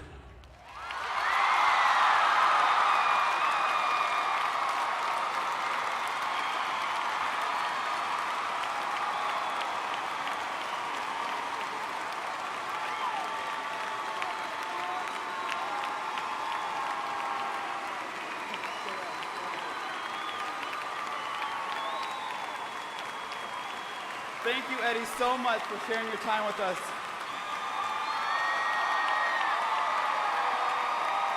You guys are the best. Thank you so much. Again, I'll be right out there into the main entrance afterwards. Bless you all. Thank you. Have a great conference. Have a great competition. Enjoy the journey, everybody. Thank you.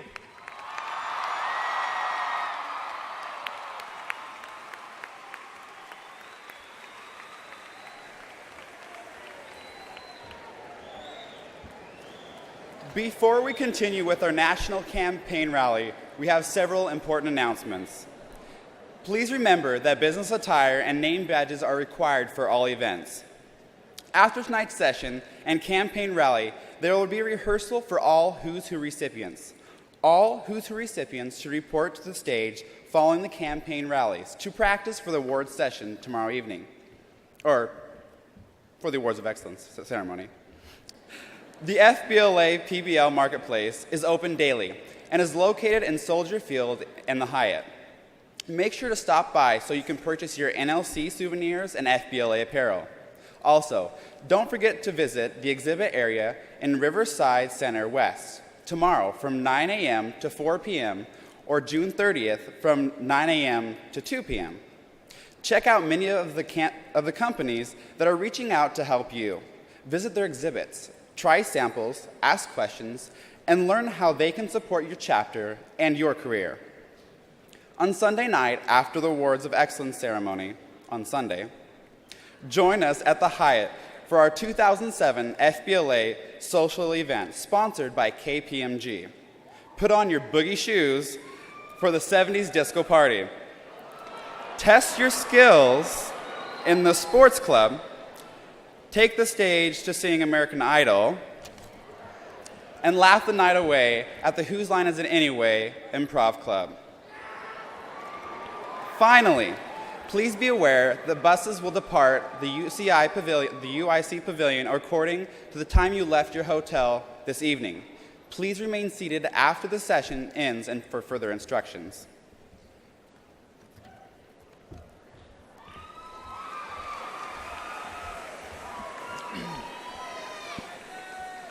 As members, it is our responsibility to ensure that this organization is prepared for the future by electing a new group of leaders who will work hard to ensure that next year's FBLA members have the same amazing experience that we all had. Now, we have the opportunity to meet the members who are striving to become part of the next FBLA National Officer team. Deciding to run for national office is a big commitment and a significant step. Each officer candidate on stage this evening has fulfilled the qualifications necessary to become a national officer candidate and has been screened by the FBLA PBL National Board of Directors.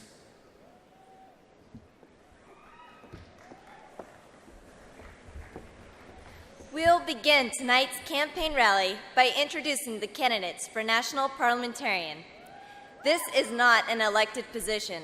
The member who earns the highest score on the parliamentary procedure test and meets the requirements for candidacy will be appointed to this position.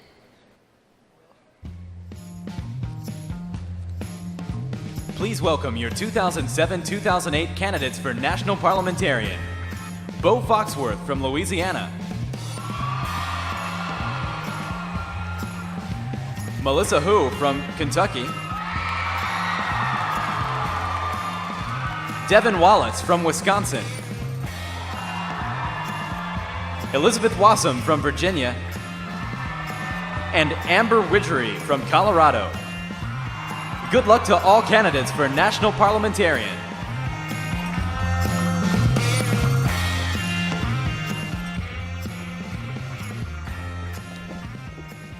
We will now meet the candidates for Regional Vice President. These members will present their speeches at their regional campaign rallies tomorrow afternoon. Please check your conference program for the location of your regional meeting.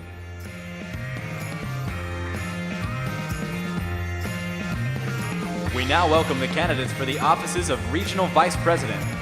We begin with the candidate for Eastern Region Vice President, Shivani Suag from New York.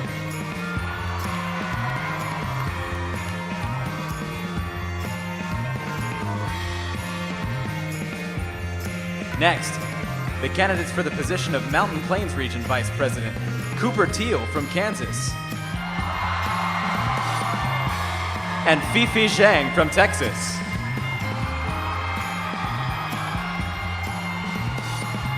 Please give a warm welcome to the candidate for North Central Region Vice President, Gia Katsoulias from Illinois. Your candidate for Southern Region Vice President, Samantha Schulte from Virginia. And finally, for Western Region Vice President, Christopher Williams from Nevada.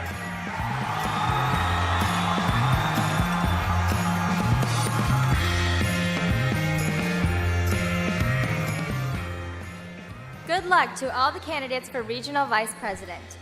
Following the Regional Vice President candidate speeches tomorrow afternoon, local chapter voting delegates will have the opportunity to ask them questions.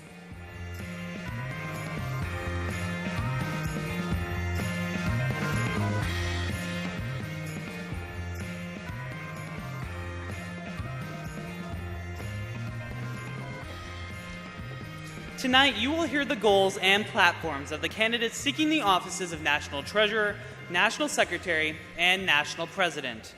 Each campaign manager and candidate will speak from the podium or the handheld microphone. Each candidate and campaign manager will have 4 minutes for his or her speech. Your national parliamentarian will be seated in the front row, and she will stand when 30 seconds are remaining. When your time is up, she will stand, and I will call time. Then you must be finished.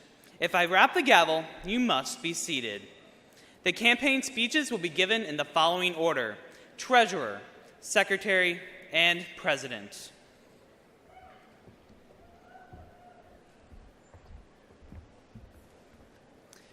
We will now hear from the candidates for the office of National Treasurer. The National Treasurer is responsible for maintaining accurate records of national officer travel and promoting the goals of future business leaders of America. There are two candidates running for this position. Please welcome Michael Miller from Missouri.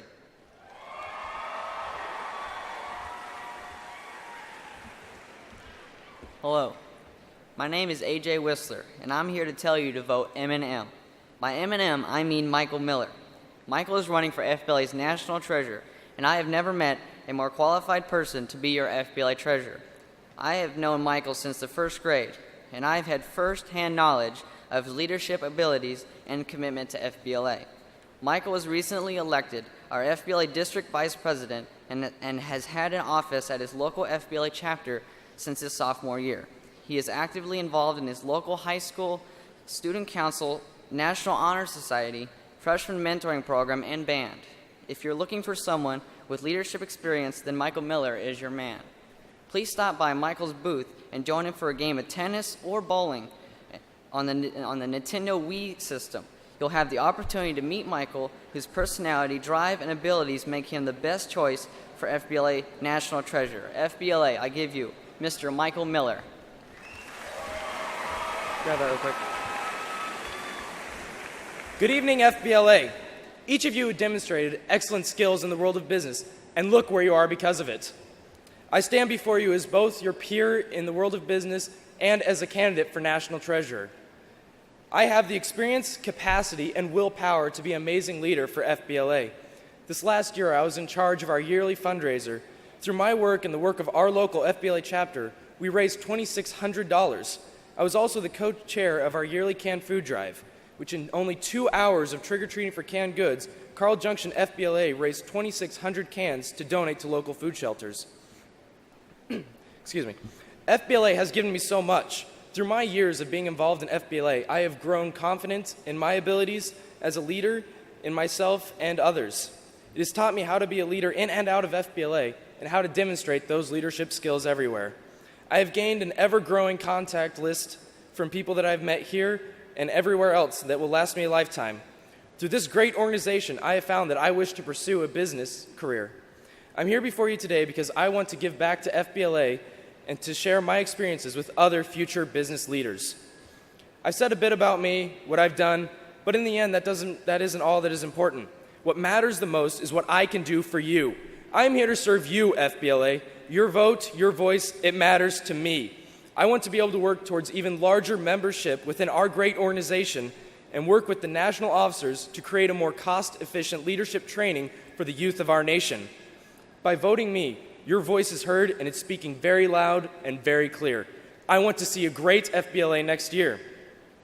Each of you are here because you have prestigiously set yourselves apart as excelled business persons. And as I look out into this very diverse crowd, what I see is the future of this great nation. Each person has a voice and an opportunity. I ask you to vote for who would work hard for FBLA and for you.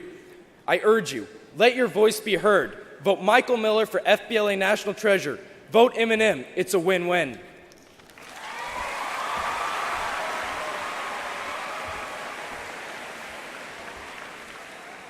Thank you, Michael. Next, we will hear from Rusher Shaw from Rhode Island.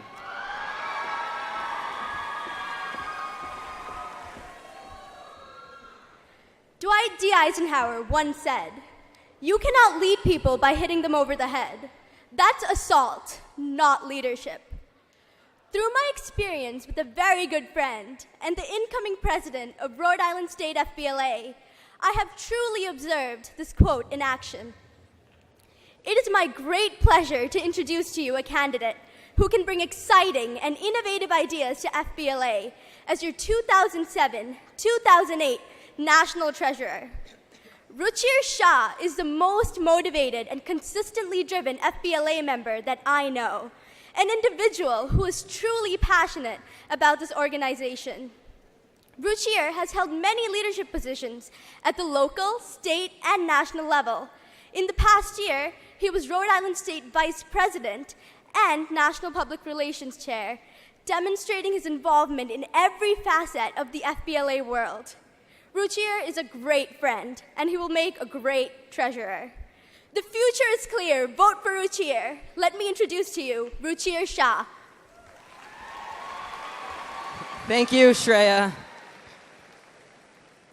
Google, MySpace, YouTube. What do these companies have in common? They have all looked to the future. With creativity and passion, they've been able to create exciting products and develop new industries. They now stand as shining examples of success throughout the business world. As the future business leaders of America, we must now follow their example.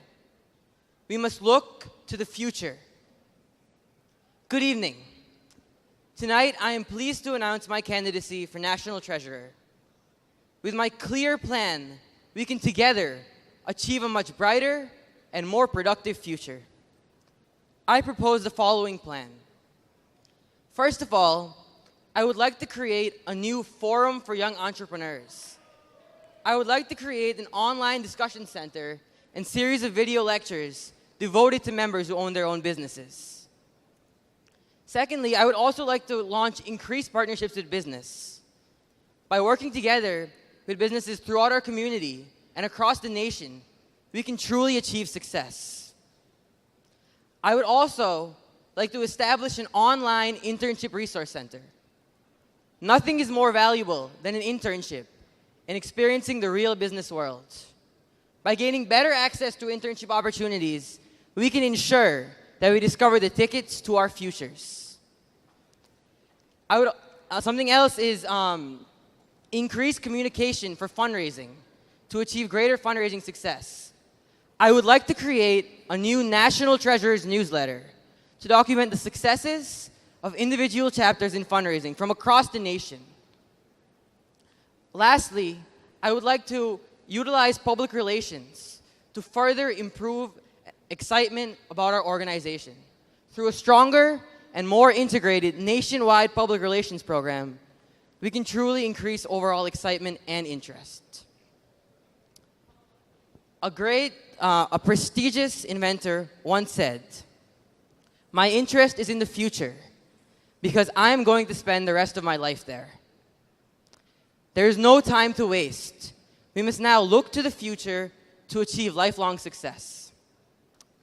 Over the next few days, as you travel through the conference and enjoy the exciting workshops, I encourage you to stop by my campaign booth.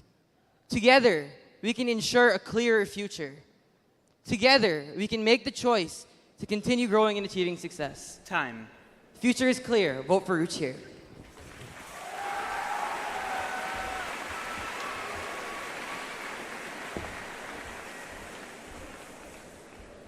We will now hear from the candidates for the office of National Secretary. The duty of the National Secretary is to keep accurate minutes of all National Executive Council meetings. There are 4 members running for this position. Please welcome Elizabeth Ding from Maryland.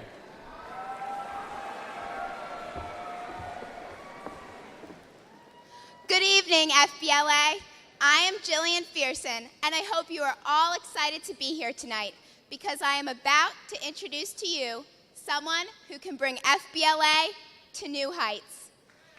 She has plans to bring more scholarships and recognition to all you hardworking members out there.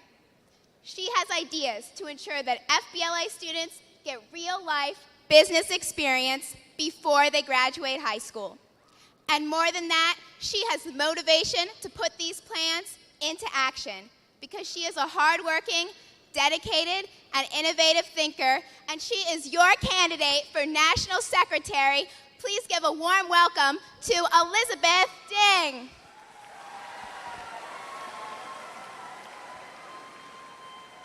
Future business leaders of America, I stand here today on my quest to give back and show dedication to the one true passion, one true commitment, and one true love. That is FBLA. My name is Elizabeth Ding, and I wish to be your next National Secretary. I have been given the opportunity to see how FBLA operates on the chapter, state, and national levels. Together, we can take FBLA to even greater heights. As your next National Secretary, I will not only perform the duties required of me, such as meticulously taking accurate minutes at all meetings, but I also promise to implement 4 goals in accordance with D, I, N, and G. Ding, the sound of success. D, I will develop new national and state recognition programs for members honoring academic excellence and providing scholarships applicable to the college of your choice. I will initiate and provide fundraisers for FBLA to participate in as a recruitment tool which concurrently supports the March of Dimes. N, I will network with business leaders to gain more corporate sponsorships which we can use to our advantage to provide office tours and seminars for members to gain real-life business experiences. Which leads me to my next promise to you. FBLA, we will get real. I will promote the learning of real-life business experiences in conjunction with the classroom experience. Business is not something that can be simply learned in a classroom setting. Therefore, members who have already discovered their entrepreneurial spirit should have the opportunity to present their newfound businesses and products to fellow members at the National Leadership Conferences. John C. Maxwell once said, "A leader is one who knows the way, goes the way, and shows the way." As chapter secretary, chapter project manager, state reporter, and as the new Maryland state president, I embody the experience needed to be a national officer. I know the way to help make this organization a better place for each of the 250,000 young, passionate members. I always go the way. I have remained loyal to my state and my chapter by improving statewide communication by providing state-of-the-art newsletters. I have also helped lead my chapter to win the state championship title for 4 years in a row. And finally, I will show you the way to help lead this organization and aid FBLA in its quest to reach the pinnacle of its potential. I strongly urge everyone to visit my campaign booth and campaign headquarters because every member matters. Thank you, and remember, ding is the sound of success.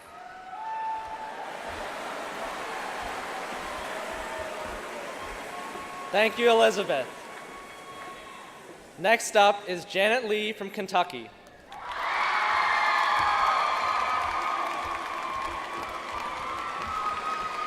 My name is Ethan Witt of Kentucky FBLA.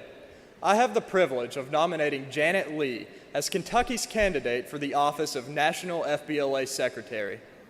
Janet has developed her leadership and teamwork skills through FBLA by serving as local chapter secretary and vice president, and she currently serves as Kentucky's state secretary as well as local chapter president.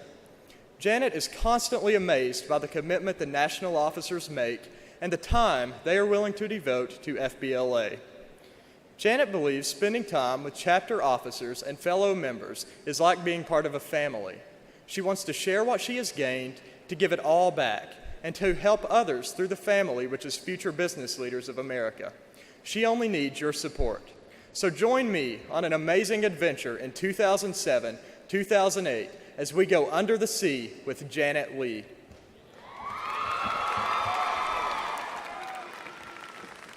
Good evening, FBLA. My name is Janet Lee. I am excited and grateful to accept the nomination for the office of National Secretary. The world under the sea is full of life and wonders. Likewise, FBLA is a diverse organization with never-ending wonders. We gather here because we all share the same vision, that is to become future business leaders. The enthusiasm, passion, and dedication that I observed lured me into FBLA. Having performed the duties of local chapter secretary, local chapter vice president, Southern Region Communication Committee member, and National Presidential Partnership Development Assistant, I have gained valuable leadership skills and have learned to cooperate with others. I am eager to accept responsibilities and to share what I have gained. As your next National Secretary, I will bring the wonders of the sea, SEA, to FBLA. S, strengthen communication. Communicating effectively is essential. I hope to create greater access to minutes for state chairs and state advisors, and also to develop a handbook for local and state secretaries on how to correctly write minutes. E, encourage national publication involvement. National publications are invaluable resources for members and advisors. I will assist in promoting chapter awareness of submitting articles for tomorrow's business leaders and promote awareness of FBLA educational materials. A, assist in improvement of special programs. Special programs help members grow as students and leaders. I will encourage chapter participation in the Business Achievement Awards, chapter and membership recognition programs, and scholarships. My positive attitude, enthusiasm, diligent work ethics, and leadership skills give me the qualities necessary to become your next National Secretary. Please visit my booth and give me the opportunity to meet you. Let's enjoy these 4 days of leadership and excitement. Remember, the sea is filled with endless and vast opportunities that can bring us success. Vote Under the Sea with Janet Lee for National Secretary. Thanks.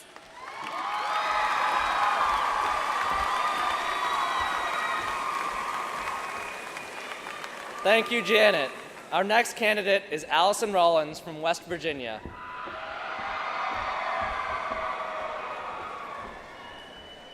FBLA members, take your positions, rev your engines, and cheer as our FBLA crew waves the checkered flag for Allison Rollins as National Secretary.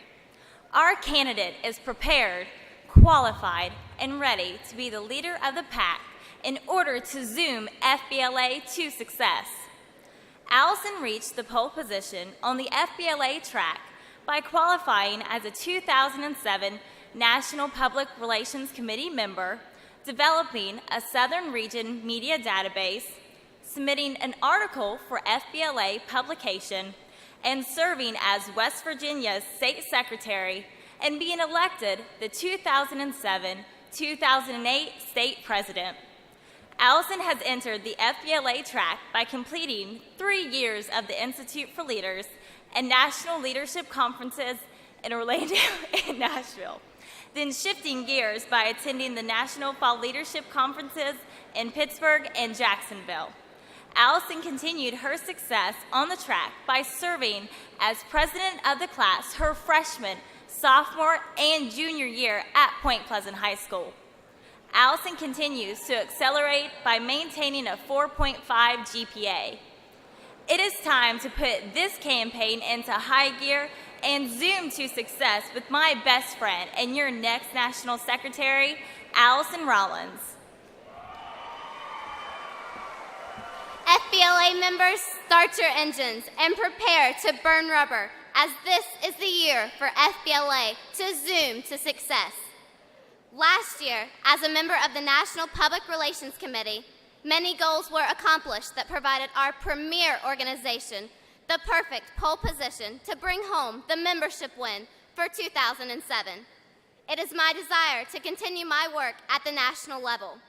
As your next National Secretary, I will continue to zoom successful communications to all members while diligently recording detailed records of all national officer meetings. Since completing 2 years of Honors English, AP English, desktop publishing, and business computer applications, I have the necessary tools to zoom to success. If elected, I promise to keep FBLA on the cutting edge of leadership, banking all the curves to bring my fellow FBLA members the latest business communication technology. Down the stretch, let's put this year into high gear and zoom down the FBLA highway through. First, creating a media outlet partnership with Channel 1. Second, let's increase community involvement with philanthropic organizations, whether it's raising money for March of Dimes or other charitable organizations. Third, let's continue communication lines between chapters, states, regions, and national officers through TeacherTube and podcasting many workshops on fundraising, icebreakers, and membership drives. And fourth, increasing membership through reactivating inactive chapters across the nation by podcasting reactivation procedures and conducting webcasts with chapters.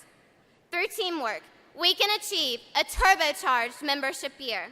So together, let's wave the checkered flag and zoom to success by voting Allison Rollins for National Secretary. Thank you.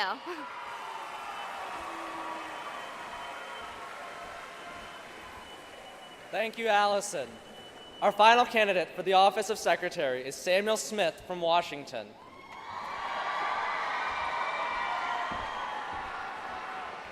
Good evening. My name is Ann Berry, and I'm a state officer of Washington Future Business Leaders of America. I'm here to introduce a dedicated and motivated young man who would like to represent you as National Secretary. Personally, he is one of my best friends. His kind heart, quick wit, and boyish charm make for a great combination. It is my pleasure to introduce your Secretary candidate, Samuel Smith.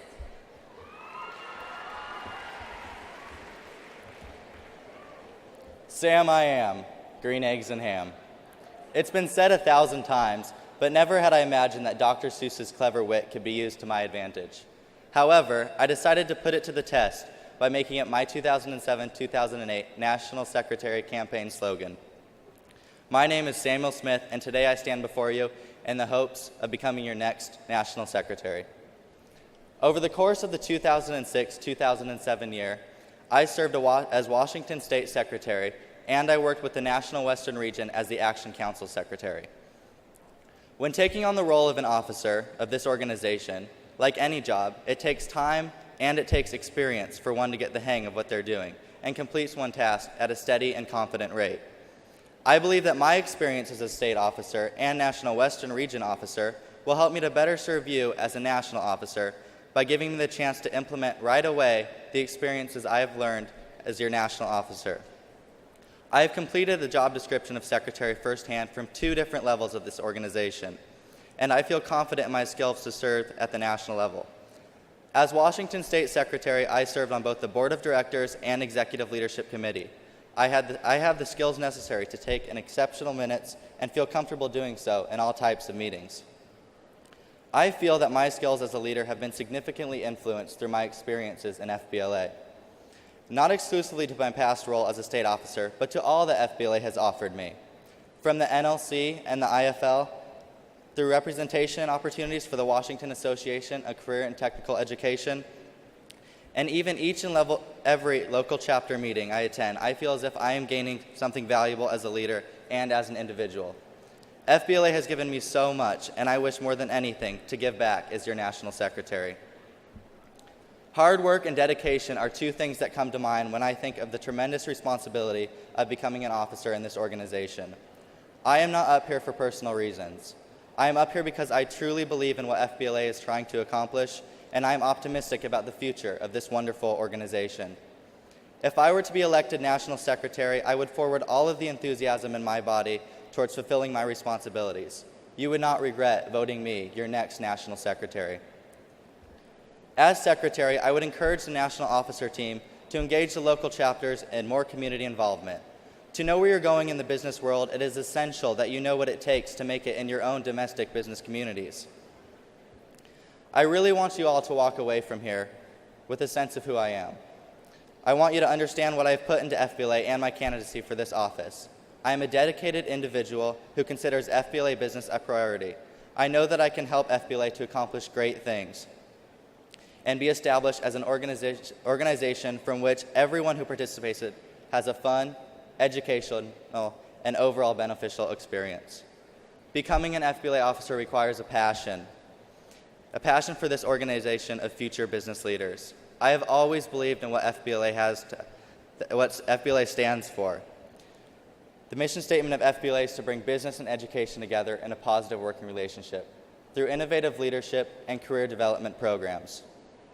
I have faith in what FBLA stands for, and I promise to aid in any way that I can to make this happen. I look forward to the prospect.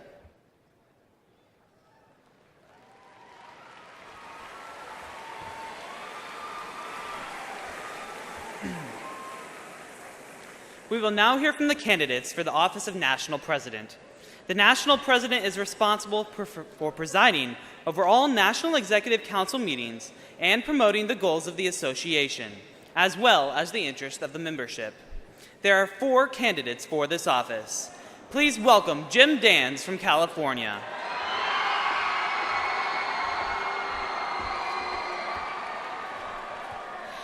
Good evening, future business leaders of America. Tonight, you will have the opportunity of meeting an FBLA officer who exudes entrepreneurship, who is literally brimming with enthusiasm and energy. He has unwavering commitment and an unsurpassable work ethic. He's the epitome of a future business leader. I'm telling you, not only does he possess extraordinary leadership and oratory skills, and you'll be nodding with me in a minute, but he has also been frequently cited sporting FBLA flip-flops. So, as the 2006-2007 California State President, I am proud to introduce to you my friend and colleague from the State Executive Board, Jim Dans, your candidate for the National FBLA Presidency. I know that with your support, Jim will truly lead FBLA to exponential success. Ladies and gentlemen, without further ado, let's give it up for Jim Dans. Thank you, Elizabeth. The check is in the mail. Once again, my name is Jim Dans. I have served as the California FBLA State Public Relations Officer, and I am now your candidate for National President. You know, a Rubik's Cube is quite an interesting device. You know, it's got those 6 sides with the 6 different colors. You can swivel it around, turn it around, mess it up, and put it back together, right? So I met these people once called cubers. You know, they try to learn how to solve Rubik's Cubes as fast as they possibly can, like world record times of 12 seconds. The first thing that I thought was that I ought to base a campaign for FBLA National President on Rubik's Cubes. The second thing that I thought is that I might try learning to solve a Rubik's Cube myself. I'd say the first thing is coming along really well. The second thing, let's just say it's a work in progress. So anyway, you've got these cubes, 6 sides, 6 colors. Leads me to my next point, which is that I have developed a program of work with 6 goals, which I will accomplish if elected as FBLA National President. First, I will launch a personal website to solicit opinions and concerns from members across the nation. By using your feedback and implementing your criticisms and compliments, I can adapt my leadership style for the betterment of FBLA. Second, I will revolutionize national presidential committees. If you've never heard of these, you will next year.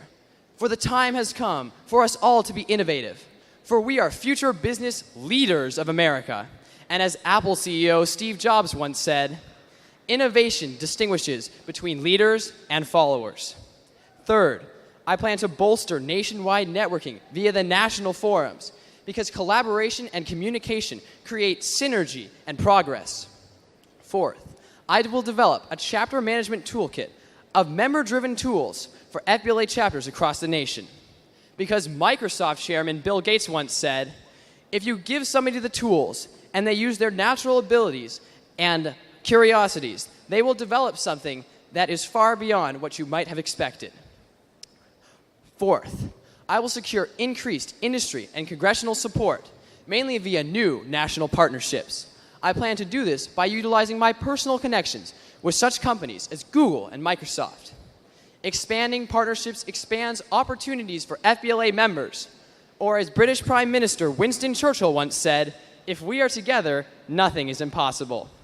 And sixth, last but not least, I plan to communicate directly with state officers to share information that is vital to our organization.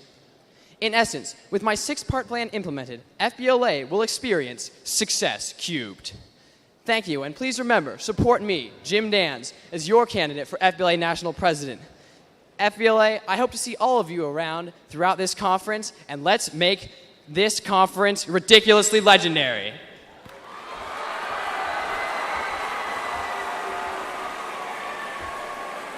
Thank you, Jim.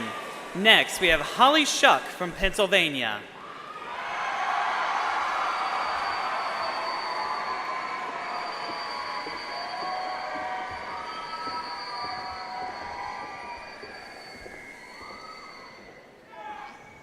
You're sitting on the bleachers at your high school, and the crowd is going wild.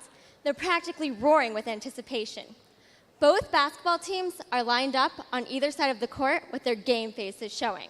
One by one, they put their hands together and yell, "Get ready, it's game time." Okay, so basketball isn't your thing. Well, then imagine that you're out on the baseball field and you're the last batter up. Everything is on you and everyone is watching. At first, you get a little nervous, but then you grip the bat a little tighter and think to yourself, "Come on, get ready, it's game time." No matter the situation, when you're getting ready to compete in anything at all, competing at your best, you're thinking something along the lines of "Get ready, it's game time." Merriam-Webster defines a game as a mental or physical competition with any type of opposition. Well, according to this definition, everything falls under that: basketball, baseball, dance, and even FBLA.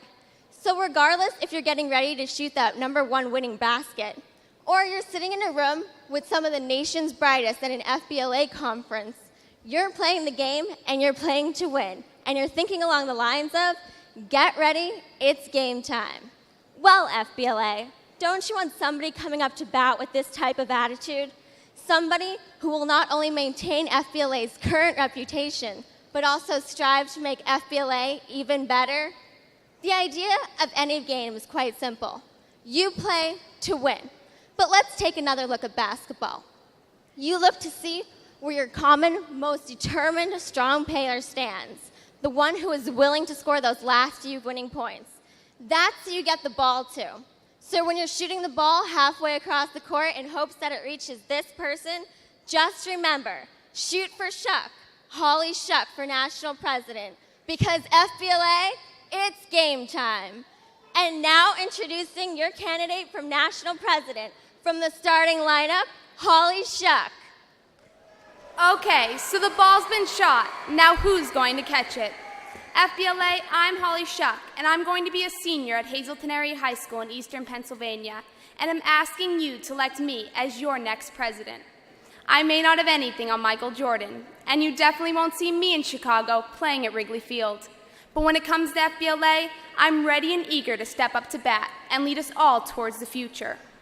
Where athletes can run, jump, and dive, I personally can't. But through my 3 years in FBLA, I've sharpened every business skill needed to excel and lead in this organization. Last year, I represented my state as a vice president at large. This year, I had the honor of being re-elected as first vice president. It's because of these experiences I feel confident that I'm capable and ready to lead this organization on a national level. Since being involved in FBLA, we've learned there's a few things needed to survive. First of all, networking is key. That is why, if elected, I intend on getting more businesses involved in FBLA so you have the opportunity to leave with not only memories and experiences, but with business contacts that'll potentially help you in the future. In fact, I've already contacted Cisco Systems, a multi-billion-dollar company, about becoming one of these sponsors. This is just one thing I plan on doing if elected as your next president. But if you get a chance, I encourage all of you to stop by my campaign booth and obtain a copy of my platform. Our past presidents have done an outstanding job. I've had the opportunity to come to the last 2 NLCs, and I've seen what they've done, and I realize I have my work cut out for me. But don't worry, I have a game plan. So come on, FBLA, the clock is winding down, and it's time for you to shoot that ball. And when you shoot, shoot for Shuck, Holly Shuck, for national president. Because FBLA, it's game time.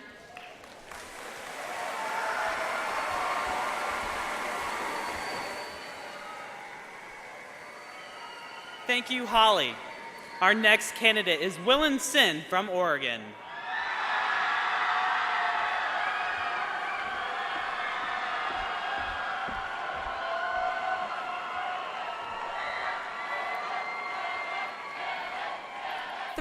Years ago, a wide-eyed freshman walked into his first day of business class and was presented with an opportunity that would change the course of his life. He was inspired by an FBLA advisor who had a passion for this organization that is unmatched. And that was all it took.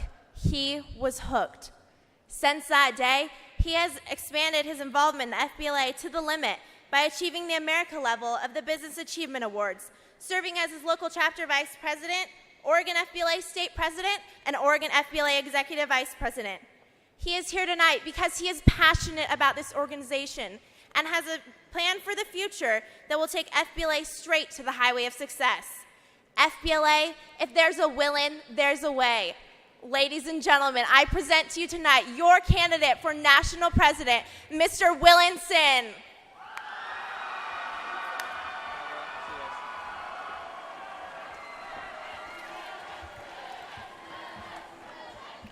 FBLA members and advisors, we are here at the National Leadership Conference, one of the many opportunities that a member can experience in this amazing organization. I am running for national president because I want to ensure that every chapter and every member will be able to take full advantage of what this organization has to offer. And I have the car that will lead us in the right way. That is why my three-part platform is presented by the letters C-A-R. C stands for communicate. To communicate FBLA, I will post a monthly president's message on YouTube for members to access and view. Members will be able to look at this message and view this video message to get more important updates and tips on how to make the most out of their FBLA experience. In addition, I'll make a blog for members to log in and access and view to see more in detail of what is happening on at the national level. A stands for advocate. In 1942, one chapter was established.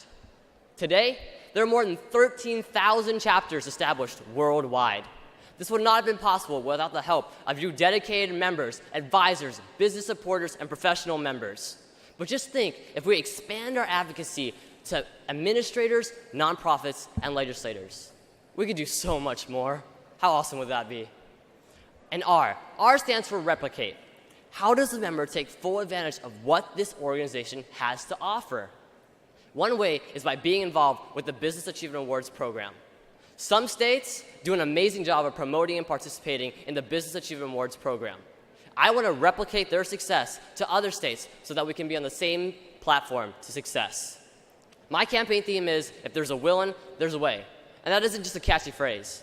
Now, for all of you, just imagine what's behind all those doors. It's a world of opportunities, and opportunities to take advantage of, opportunities to do so much more. Don't forget, if there's a willin', there's a way. Allow my campaign theme and platform to be your car to lead us into success in the coming year. I'm asking for your vote and the opportunity to be your next national FBLA president. Good night, FBLA.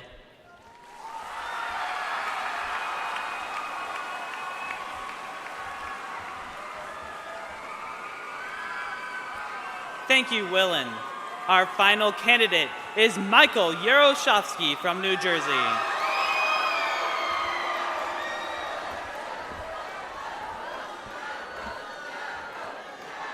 Good evening, FBLA. It is with great honor that I introduce to you a candidate, a passionate FBLA member, and a good friend of mine who is unequivocally your best choice for national president. Michael Yaroshovsky, or as we like to call him, Yarrow, has already served in 3 national positions, including Public Relations Director for the Eastern Region, a National President's Assistant, and a member of the National Website Committee. Last year, in addition, he's the New Jersey State President, and this will be his 3rd year serving as a state officer. Last year, Yarrow received a national award in computer concepts, and this year he will be recognized for Who's Who in FBLA from New Jersey. On top of that, he ranks 1st in his senior class at Wayne Valley High School and serves as the class president. Through his 3 years of experience as a member and leader in FBLA, Yarrow has identified areas where we can improve. Therefore, he has set clear targets for us next year, and he has developed solutions to guide us to our targets. New Jersey is proud to nominate Michael Yaroshovsky for FBLA National President. Let's hit the target with the Yarrow.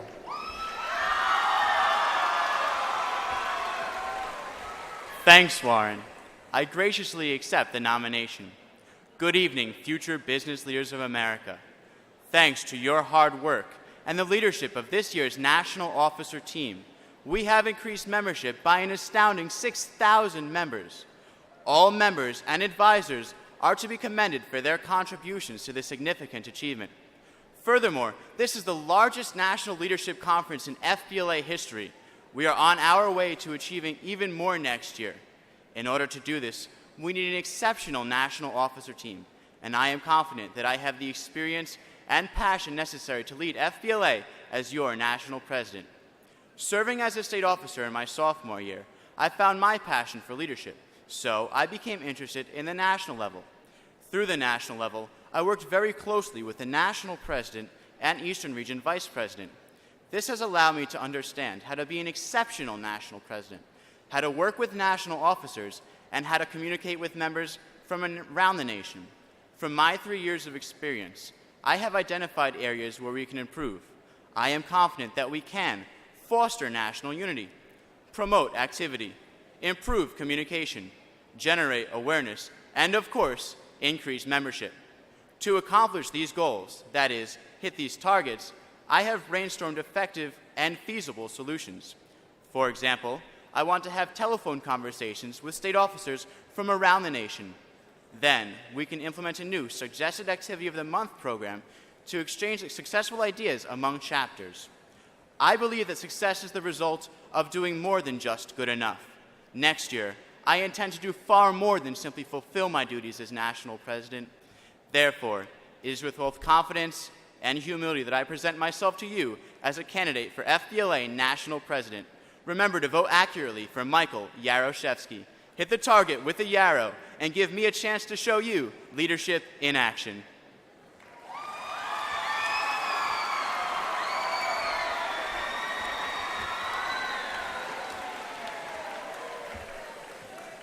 Thank you, candidates, and good luck. State presidents and state voting delegates will have the opportunity to ask questions of the candidates for national president, secretary, and treasurer during the question and answer session on June 30th. Also, as a reminder, all Who's Who and FBLA recipients should make their way to the stage following the close of the session for a rehearsal. There will be a special bus designated to take you back to your hotel after this brief run-through. Everyone, please remain seated at the close of this session for further departure information. Before we adjourn, remember your challenge to be looking for one new idea that has the power to shape the future. I wish you the best of luck in your competitions, and I will see you back here for our Awards of Excellence program on Sunday. Good night.